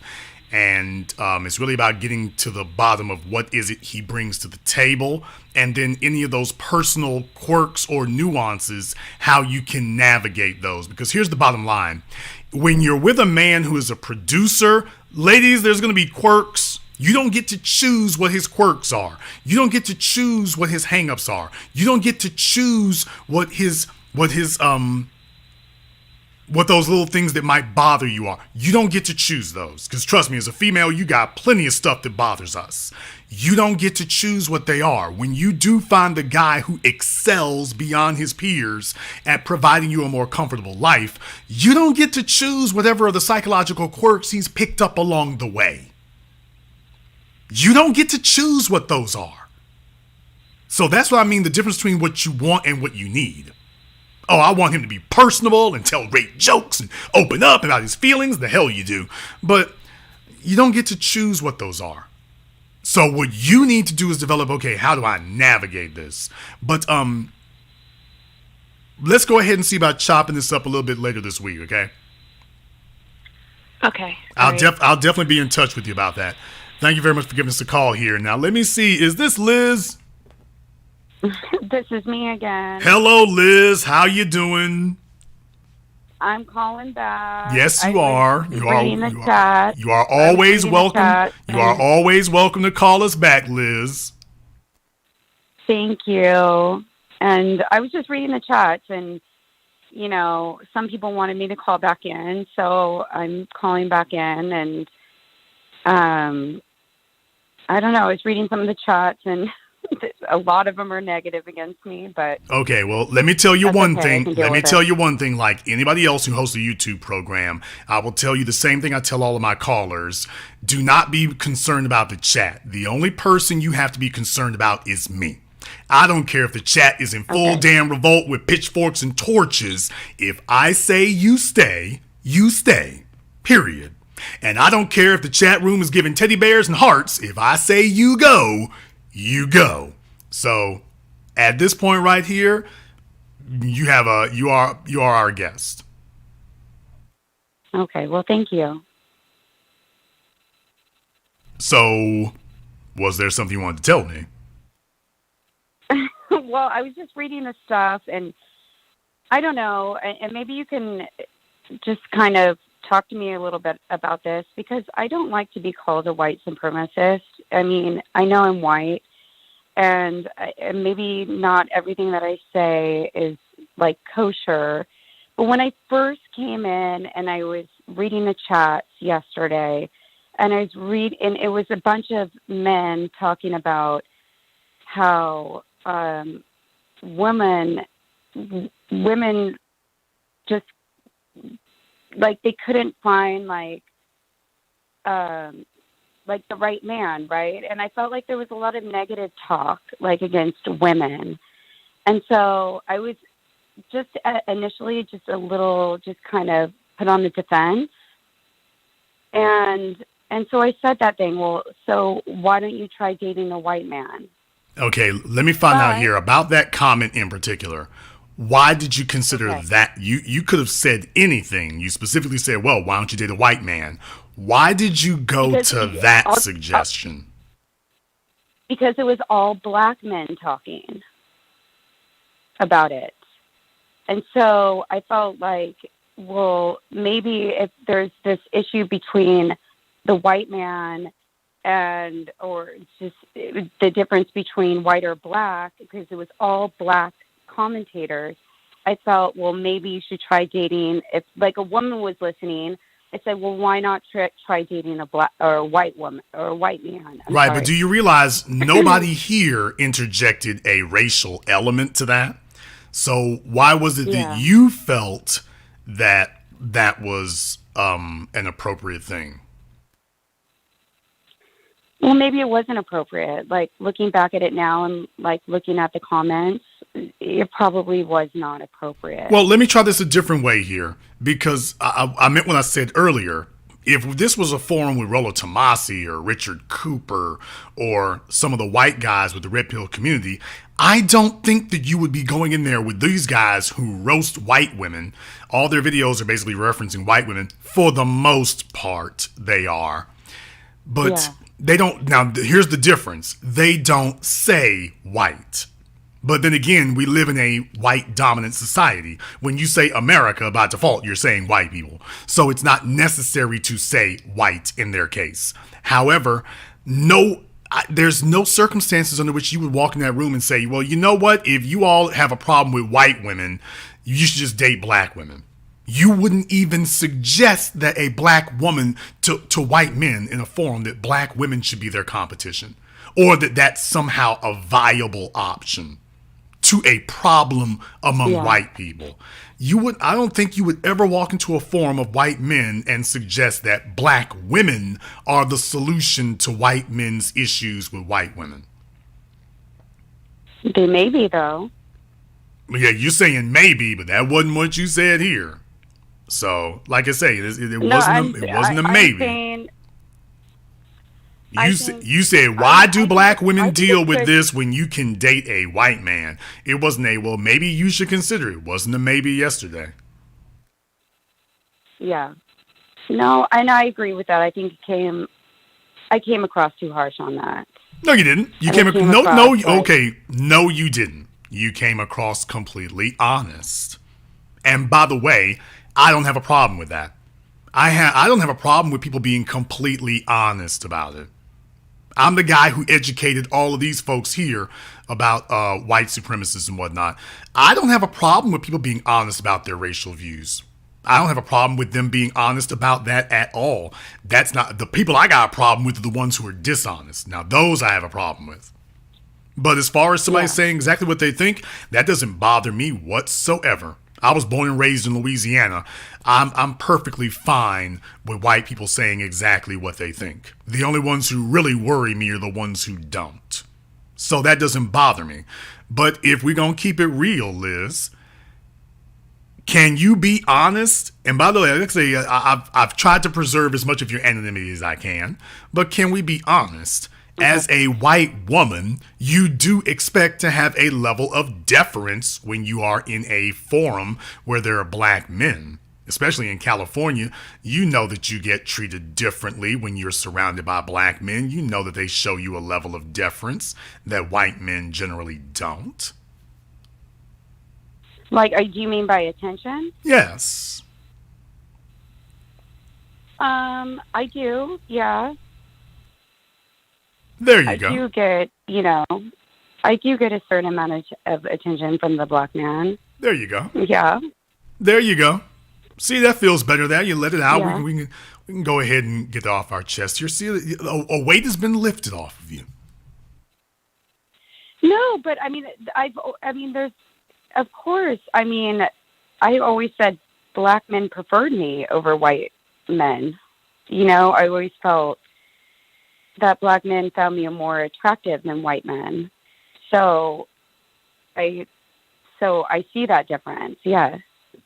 Right, and as a result, and this is a very common thing. It is not confined to California by any stretch of the imagination. But as a result, there's a certain level of emboldenment that creates. I don't know about that. I've never felt emboldened by that. And yet, here she is. I'm being honest with you. And yet here she is making suggestions to black women about how they should deal with black men. But that doesn't mean that. But that's two separate things. Is it? Well, yeah. I mean, me feeling emboldened or by other black men, and then me, giving out my 2 cents, which probably wasn't correct, but I said, I felt it can't be time incorrect. when I came on here. Now let's be very, very clear. Okay. You cannot be incorrect about an opinion. That's like asking somebody what is their favorite color, and they tell you my favorite color is red, and then you say wrong. Well, by definition, they cannot be wrong. In this case here, by definition here, your idea that, well, you know what, if they got with a white man, that would fix that. Well, if that is your opinion, now whether or not it actually pans out is a different matter. But whether or not you actually believe that, now that's the real thing. And I do believe you believe that. I certainly believe that you believe that white men would be a more viable option. I certainly think you believe that because to your experience and in your mind, white men there's not the same level of friction when you're dealing with white men. So it's like, okay, with these black fellas, I'm seeing there's a lot of friction going on over here. Well, you know what? Maybe you all should get with a white man instead. There would be less friction going on over there. And you know what? Yeah. In many regards, you are correct. But what's missing is the why.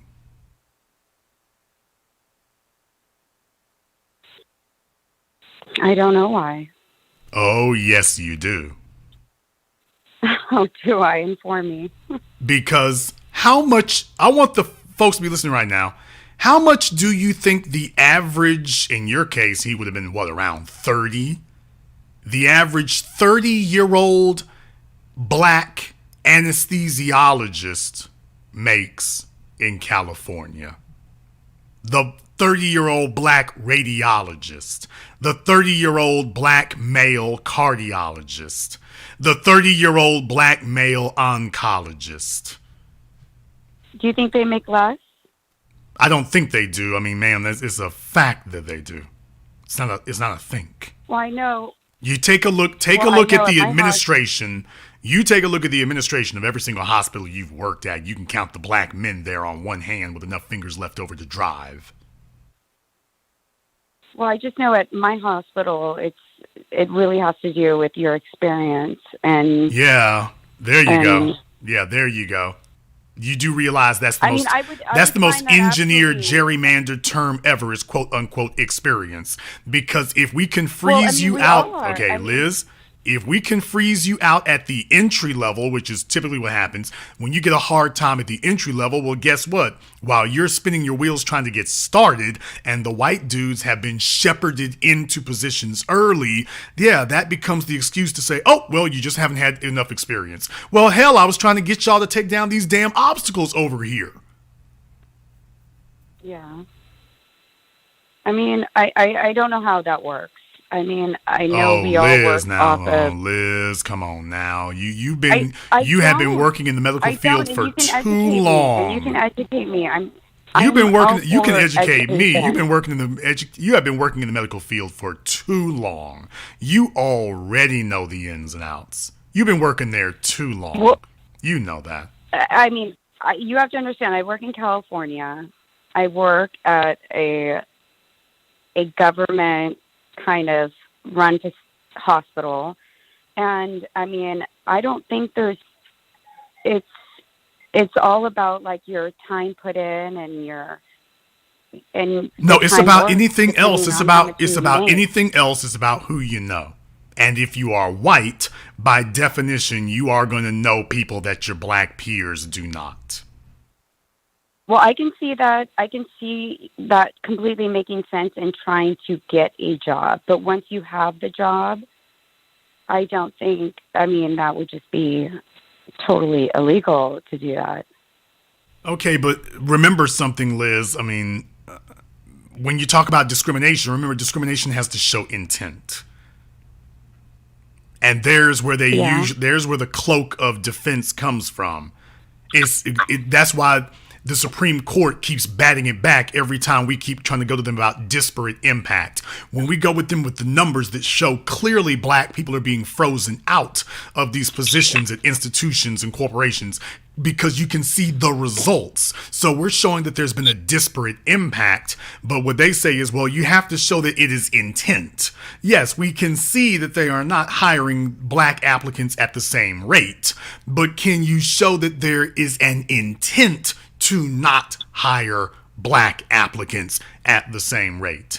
And short of catching them on video yelling nigger, nigger, nigger, you can't prove intention. So this is how you all keep that system going. A white man doesn't have to worry about that. As black people, we see the results. White people, you all don't have to worry about that. There's plenty of black females out there who'll bear me witness on what we're happening right here. There's a reason why they're bringing all these Filipinos over there specifically to displace black people from those positions. So no, you don't have to hire black people anymore. We done got their HB10s or HB5s and whatever coming over here. It's all for the purposes of displacing us. So on the entry level, you have a flood of Filipinos. And then by the time it's time to get to your level, it's like, oh, well, guess who's got all the hospital experience? So you have a bunch of black females who might be LPNs or even RNs, but they can't get the money that Liz has if they haven't gotten the hospital experience. But if the hospitals are given a special fast track express lane to the Filipinos and the white women, then by the time the black women show up, there's nothing for them. And then they're in their damn 30s or 40s just starting out to get their hospital experience because they were doing better than they were in Compton. But they're like, oh, then they find out Liz is knocking down 120 G's as a RN. And they're like, what the hell? Oh, Liz, I got my hospital experience. So you mean while I was fooling over here at one of these clinics, well, yeah, you're doing, and Liz will be sitting there, oh, but you're doing good like you are. You're doing just fine. Meanwhile, Liz is making $40,000 a year more than you.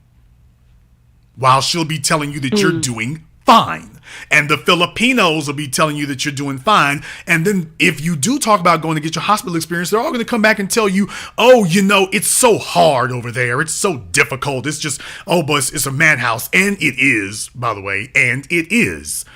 But by the same token, you all are coming out with different results, or it's opening up different avenues for you. And by the way, Liz, if I didn't know as much about nursing as I do, I know. And how do you know so much about nursing? Because I've made it my life's work to do, like Neely Fuller and others before me, I've gone even deeper than them. I've made it my life's work to be able to understand the system that we live in. So when we discuss white supremacy, Liz, white supremacy doesn't mean you're standing around with Nazi tattoos or flags. Those are caricatures. This isn't about are you an extremist? This isn't about are you an exhibitionist? This is about do you have inherent unearned advantages simply based upon the fact that you're white. And then from there we can go to how did you acquire them? Yeah. But we can go down the list about engineering. We can go down the list about mathematics. We can go down the list about IT. I've done whole workshops here about IT skill trades. There's a whole system that is in place that gives inherent automatic advantages to everybody, white people or the buffer classes they approve, specifically for setting up obstacles to black people getting in the same positions. And then when we show the results, everybody plays dumb and acts like, ooh, I don't know how that happened right now. Ooh, how can that be? You go into your nursing classes and half of your nursing classes will be black females. But when you go to the hospitals, All of a sudden, the black female population has evaporated.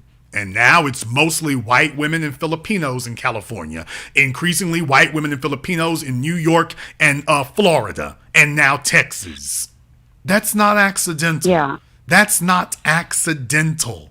It is because the Filipinos are being gamed up about what progress, what the pathways are that they need to take before they get here.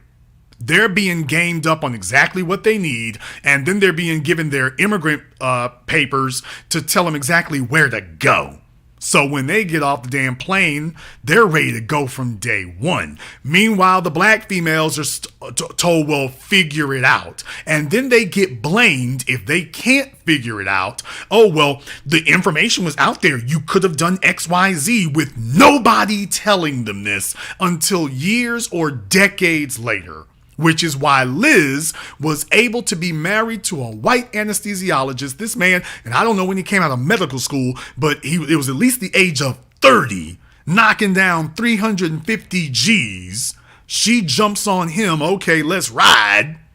And then he can sit up here and screw the pooch, lose all of that, and Liz can literally, within a year, step right in and be making $120,000 and take up the slack. For the average black family out there, that would have been the end for them. Simply because they did not know what you know. Now, you might know one black female nurse practitioner who didn't fall into the pitfall. You might know one. Here's the problem, Liz. She's just one. She is statistically irrelevant. That's the problem. You can name the number of black folk who figured out the damn pathway in the circuit on one damn hand. It's the words of Dr. Claude Anderson. You could put them all in a cab and drive them around San Diego. That's how many of them actually know. The rest of them are walking around aimless. They have no idea. They think they're doing good, and you're sitting there knowing that there's levels to this and that there's not really a bunch of black competition for that. And you know that. You know that already. And it serves you. It serves you. Honestly, I never thought about it like that. I never thought of it like that. I'm not going to say you're lying, Liz, but what I will say is you have the luxury of being able to say, oh, I've never thought of it that way before. But I do have the luxury of because when we say white supremacy, that means that for you, these advantages are a given. You don't have to think about it. That's why we call it a system. You have those advantages merely from being present. You don't have to do anything. Your white skin is the key. When the administrators at your hospital, when the committee that does the hiring, they're all saying the same thing now. Oh, we want to see you. By the way, for those of you who don't know how nursing works when you get hired to these hospitals, and Liz, you stop me if I'm lying at any point along the way here, when you go in front of the committee, because it's usually going to be a committee of people, it's very rare, maybe if you have some outsource or some clinic somewhere, it's one person. But if you're being hired at a hospital, it's going to be a committee of people who wish to speak with you before they will consider your application to accept you. And guess what? Even now in this pandemic era, they want to see you. And a lot of the time they don't even want to see you by Zoom. They want to see you in person. Now I want you all to think about that for a few moments. Now, there really isn't any justifiable reason that they need to quote unquote see you. They already got your paperwork. Oh, yes, sir. But now what she's about to say next? Here's where white supremacy kicks off. Go ahead and tell us, Liz, why they have to see you. Because you want to see somebody to see, like, are they clean? Are they clean? Do they upkeep themselves well? You know, how do they dress? How is this person going to represent, our department? I would hate to think that it has anything to do 90 with color. seconds. Okay. Now, while what she just said can be a rational explanation. Oh, we want to make sure you don't have any dirt under your fingernails. How do you keep yourself? That's going to be an indicator. Yeah, I know all the stuff that y'all tell them. We want to see about your hygiene. We want to see about your hair, how it's kempt. And by the way, you got all these Sikhs over here now as doctors. But never mind that. For the black women, you need to have your hair tied up. But for the Sikhs, 60 seconds. Do what you do. But in any case, yeah, you'll say that, but here's the problem. The problem is that is just a snapshot in time. So even if you want to make the argument, well, we wanted to see how you present, and are you this, that, and the other? Yeah, but that's a snapshot in time. Your husband, yeah, but that's Liz, so important. Your husband, okay, Liz, you know you're going to want to see Liz, we don't talk over the host. Your husband, okay, sorry. Your husband is the empirical proof of the flaw of that system. He's the proof. Well, he's the proof that really isn't a metric you can bet on. He's the proof of it. No, you can't. It's a snapshot 10 in time. seconds. Now, I'm not even saying that you necessarily shouldn't do it. I'm not arguing that. I'm saying that, by the way, you do understand there's no way to hide that you're black. There will be no way. Understand something. If you are the biggest ass-kissing bedwench out there, it will be that's going to be something that they look for. Are you going to be one of these troublemaking Negroes? Or are you a Negro who's got that air about you that you kiss white people's asses? That's something that you cannot tell over the phone. That is something I can tell by Zoom, and that is something I can tell in person. Now that I can see. And that comes in real damn handy if we need the people, but we want to make sure, okay, is she mixed? Is she a troublemaker? Does she really sit up here and identify white folks? Does she sit up here and have a bunch of pets? Does she sit up here and kiss a bunch of ass? Does she look like is she staring at the white guy who is there the whole time, giving him the eye? You know, those are going to be things they look for. Let's just keep it real. Even if it's not something they look for, Liz, even if I were totally inaccurate about everything I just said, what's to stop it?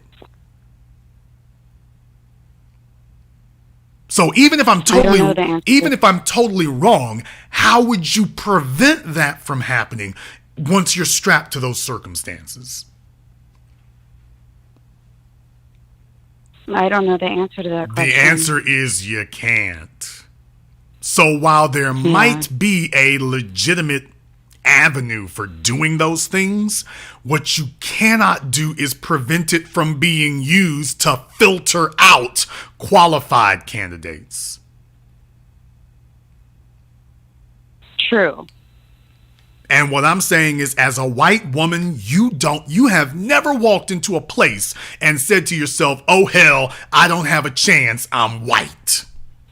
You ain't never said that in your 42 years of strutting around San Diego. You've never walked into a place for employment and said, oh hell, I'm screwed, I'm white. Oh hell, I'm a white female, I'm screwed. You've never said that. That's a thought that's a thought that never enters your mind. So when you tell me, well hell, I wouldn't imagine that would happen over here. That's no better than somebody who's trying to trip people up. So white supremacy is not about, are you sitting around trying to put obstacles to black people? If you are not somebody who is actively attacking those obstacles, you're a part of the machine. By definition, you're a part of the machine because you are receiving all of the benefits, and those benefits are being received at somebody else's expense. And the dirty little secret is, can we cover this up and just pretend that it's not coming at somebody else's expense? That this is just the way the cookie crumbled.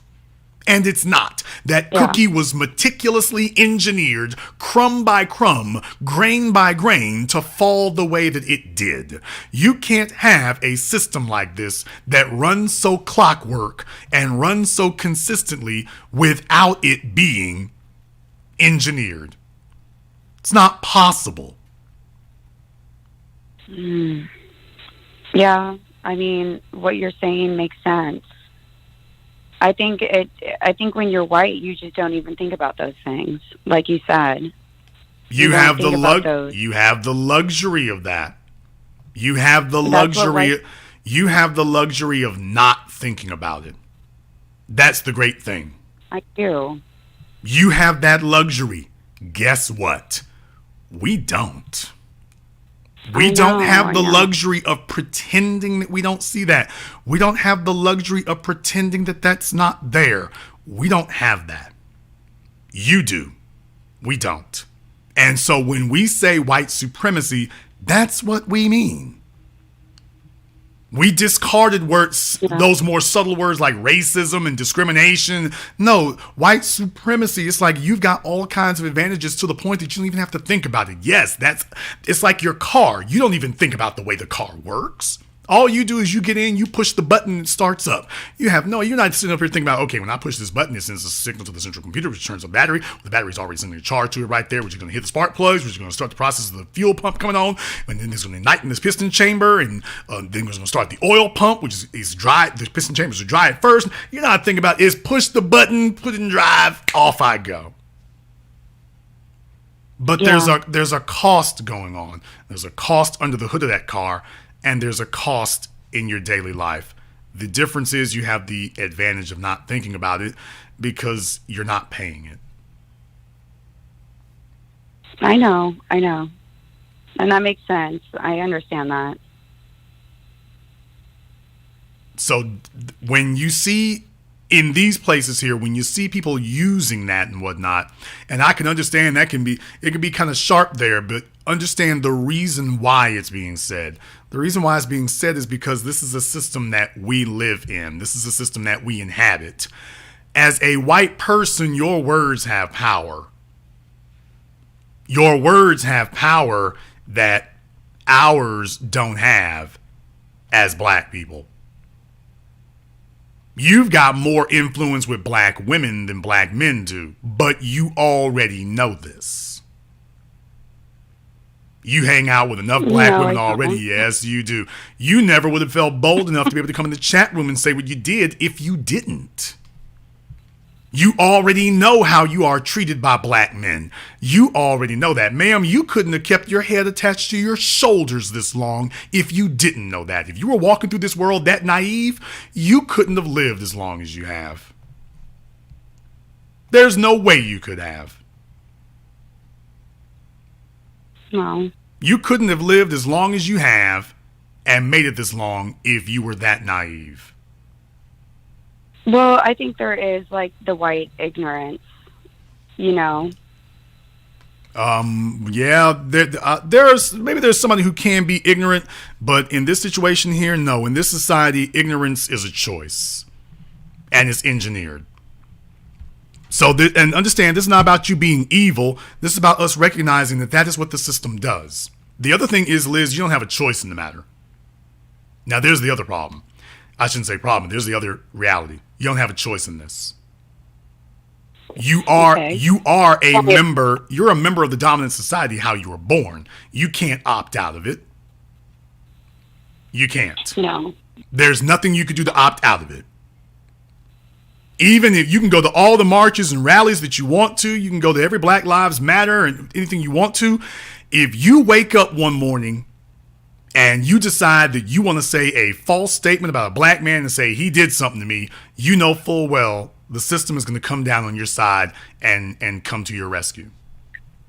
And you know that. Not your guessing, not your wondering. You know that's what's going to happen. You know God, I don't know that. I don't know that. Yeah, you do know that. Yes, you do know that. I would hate to think, you know what, maybe I don't think the world is that unjust. If you didn't think you had that level of protection, you wouldn't be living in San Diego. What do you mean by that? If you did not know that you had that level of protection, you wouldn't be living in San Diego. You are where you are because you are where you are because you know what you will get as a result. If it was uncertain, you wouldn't be there.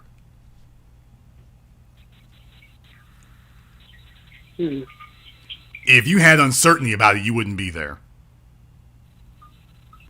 I don't know where else I'd be. I imagine you'd be in the bathroom, which is where you are now.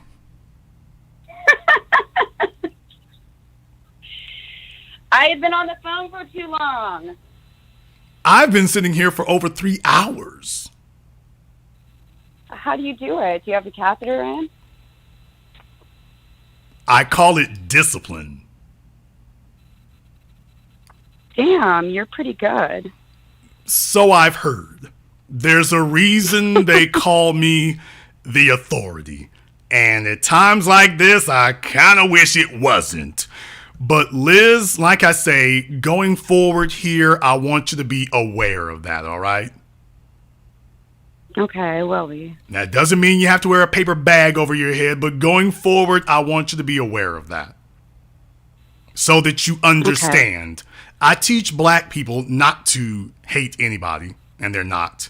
I wish I could get black folk a lot more angry than they are. Boy, that would be a happy day. But so far, the most I can do is just get them to sit still for a little bit. But I don't teach them to be silly or stupid. I teach them to understand white people. I want you to understand black people, is what I want you to do. Just like you understand your medical books, just like you understand your curricula, just like you understand administration, I want you to understand black people. Okay. Well, I appreciate that. All right. Now do us all a favor and wash your hands before you leave. Thank you very much for giving us a call tonight here.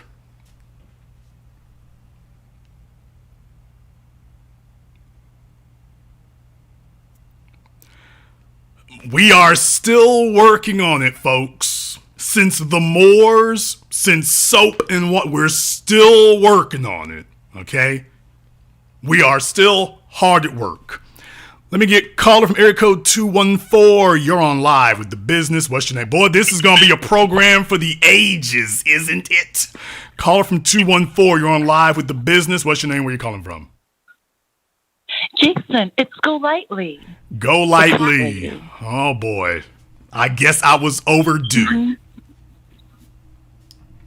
Well, it's your lucky night, Jason. Clearly.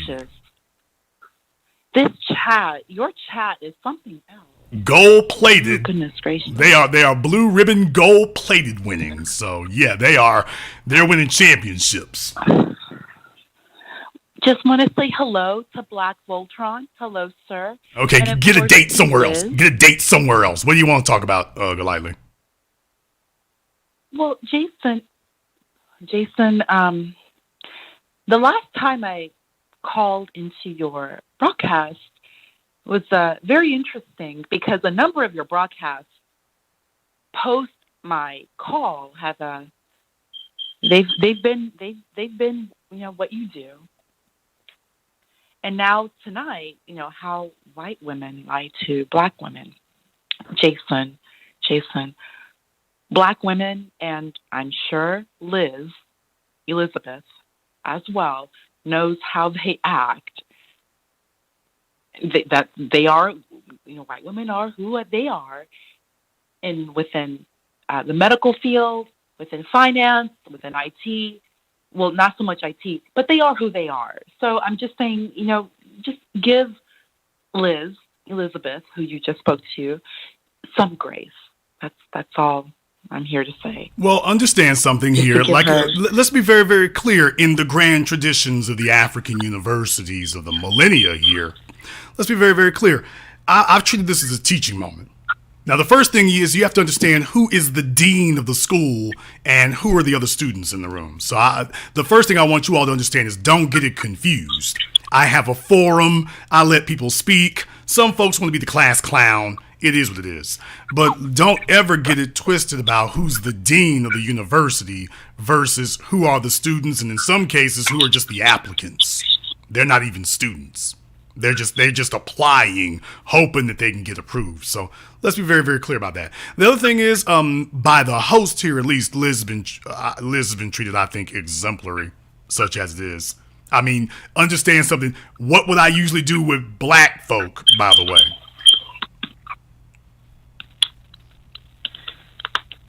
We all know what you do with Black folks. Okay. You do educate. Now, well, okay. You do.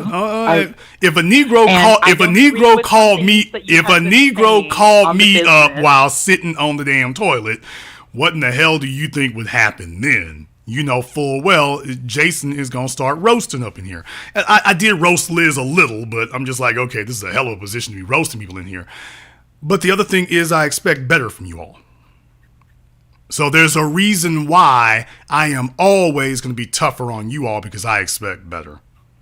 But in her case, like I said, it's a teaching moment. I teach you all differently. I teach you based on where you're at. And like I say, for her, but basically her situation is totally different from the rest of you here, because she's not a malicious person. She doesn't strike me as being necessarily overtly malicious. But a person who is negligent can injure you just as easily and just as badly as a person who is aiming for you. That's the problem.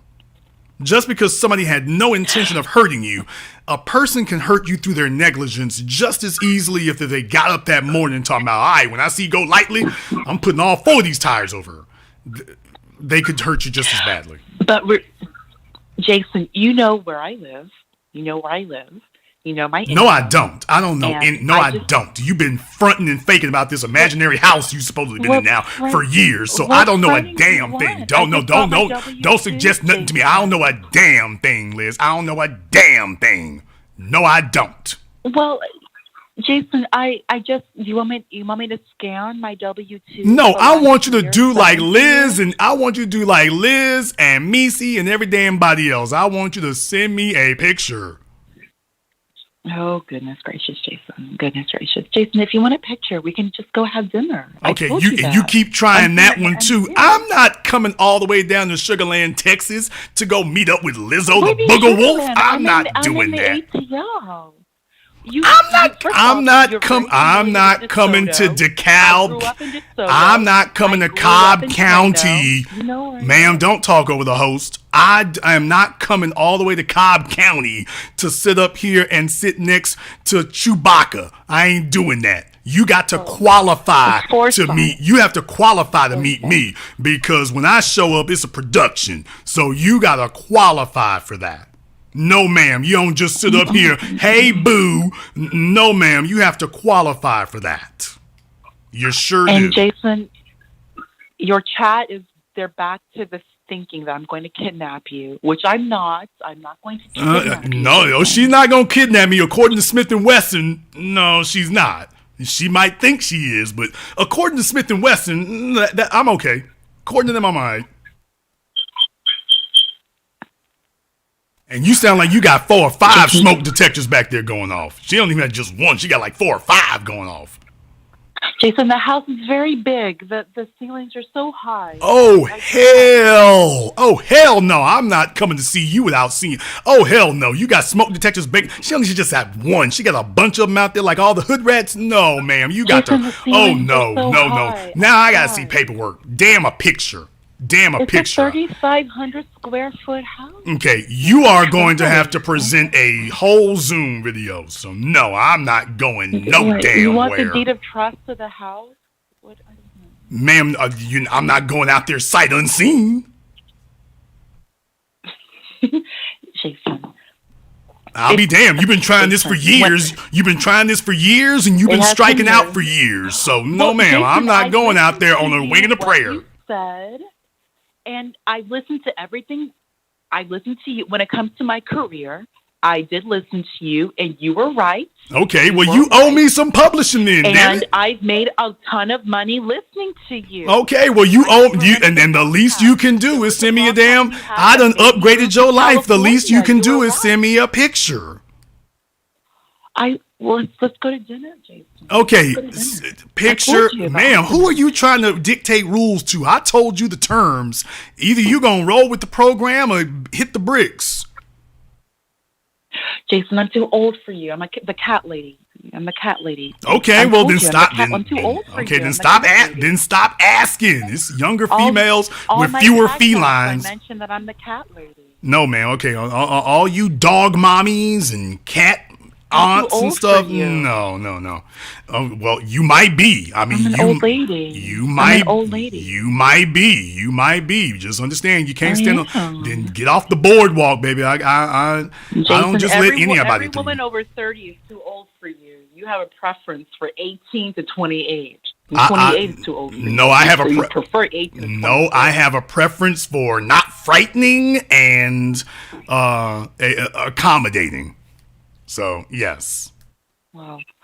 And so far you haven't gotten either one of those. Okay, I'm still waiting to find out either one of those. So far, I haven't seen either one yet, where Golightly is concerned. So you got to get some points on the board, ma'am.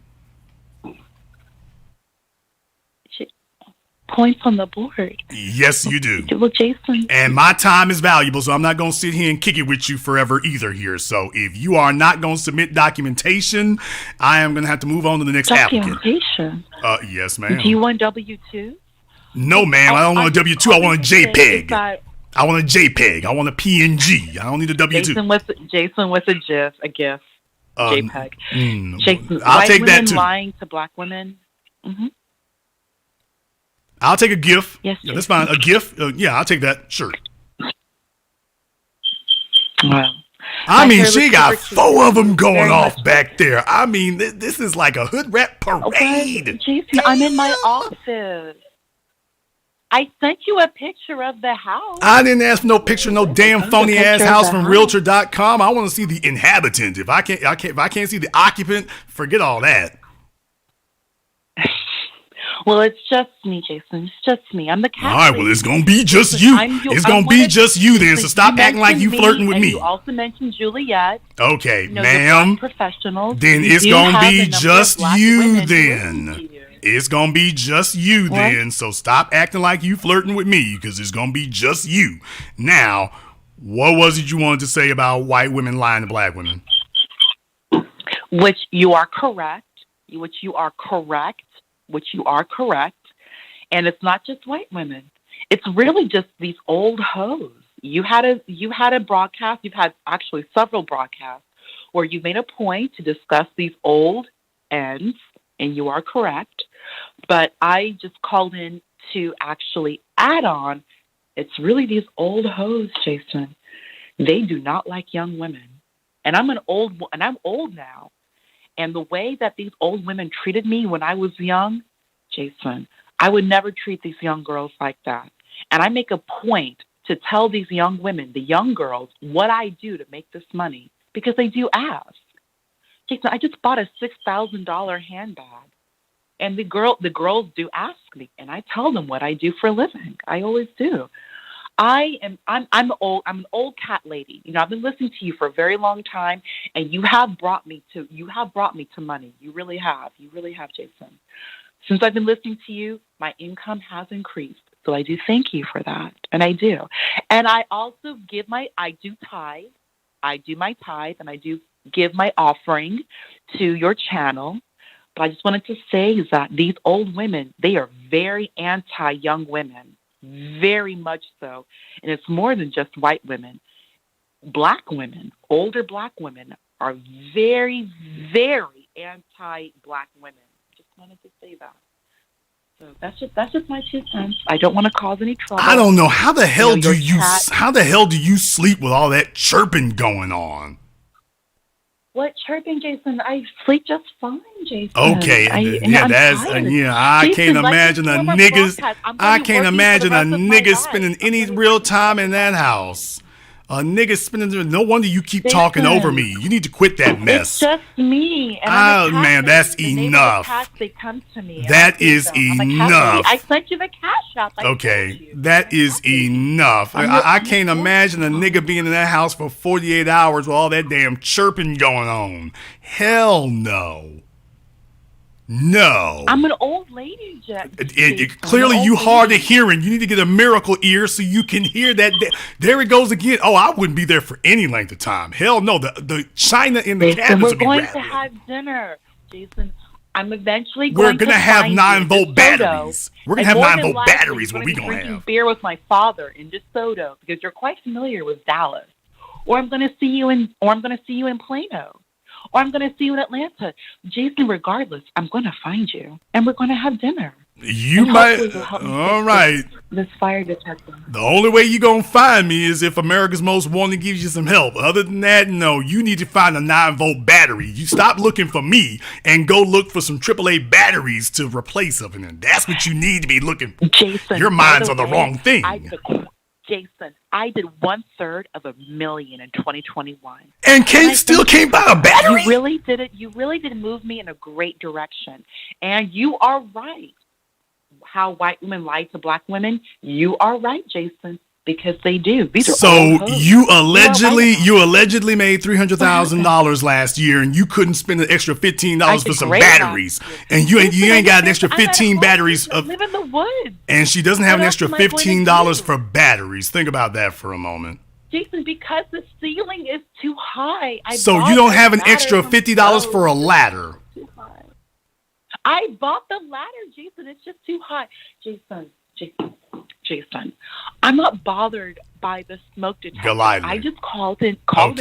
And you're not going to be bothered by a man give neither. Elizabeth some grace, and thank you for last year, because I did a killing last year. I just got all my W-2s, and a big reason why I do make a lot of money, my 3,500 square foot home. Okay. You keep talking about that. It's 3,500 square feet, and you're the only nigga in it. And you were right. All right. Well, you're the only person up in there, so enjoy your new home. Boy, I'm telling you, hell no. I'm going to find you in Texas. The only way you're going to find me in Texas is if you put an Apple tracker on my Tahoe. That's going to be it. And that's the only way you're going to find me there. If y'all see a jet black Tahoe with Louisiana license plate streaking down Interstate 35 with some crazy size 16 chick hanging out, don't ask why I'm swerving. I suggest you stay back. Things about to get real. Let's go ahead and wrap things up here tonight. Boy, this has been a hell of a broadcast. Yes, it will stay on YouTube, so don't y'all worry about it. You better warn your family and your friends before you listen to this one. This has been a program for the ages. Boy, we laughed, we cried, we went to the restroom. I don't know how we outdo this. Thank you all for joining us here tonight. This concludes another broadcast of The Business. I'm your host, your brother, your humble servant, Mr. Jason Black. And until next time, my brothers and sisters from around the world, remember, handle your business or your business will handle you.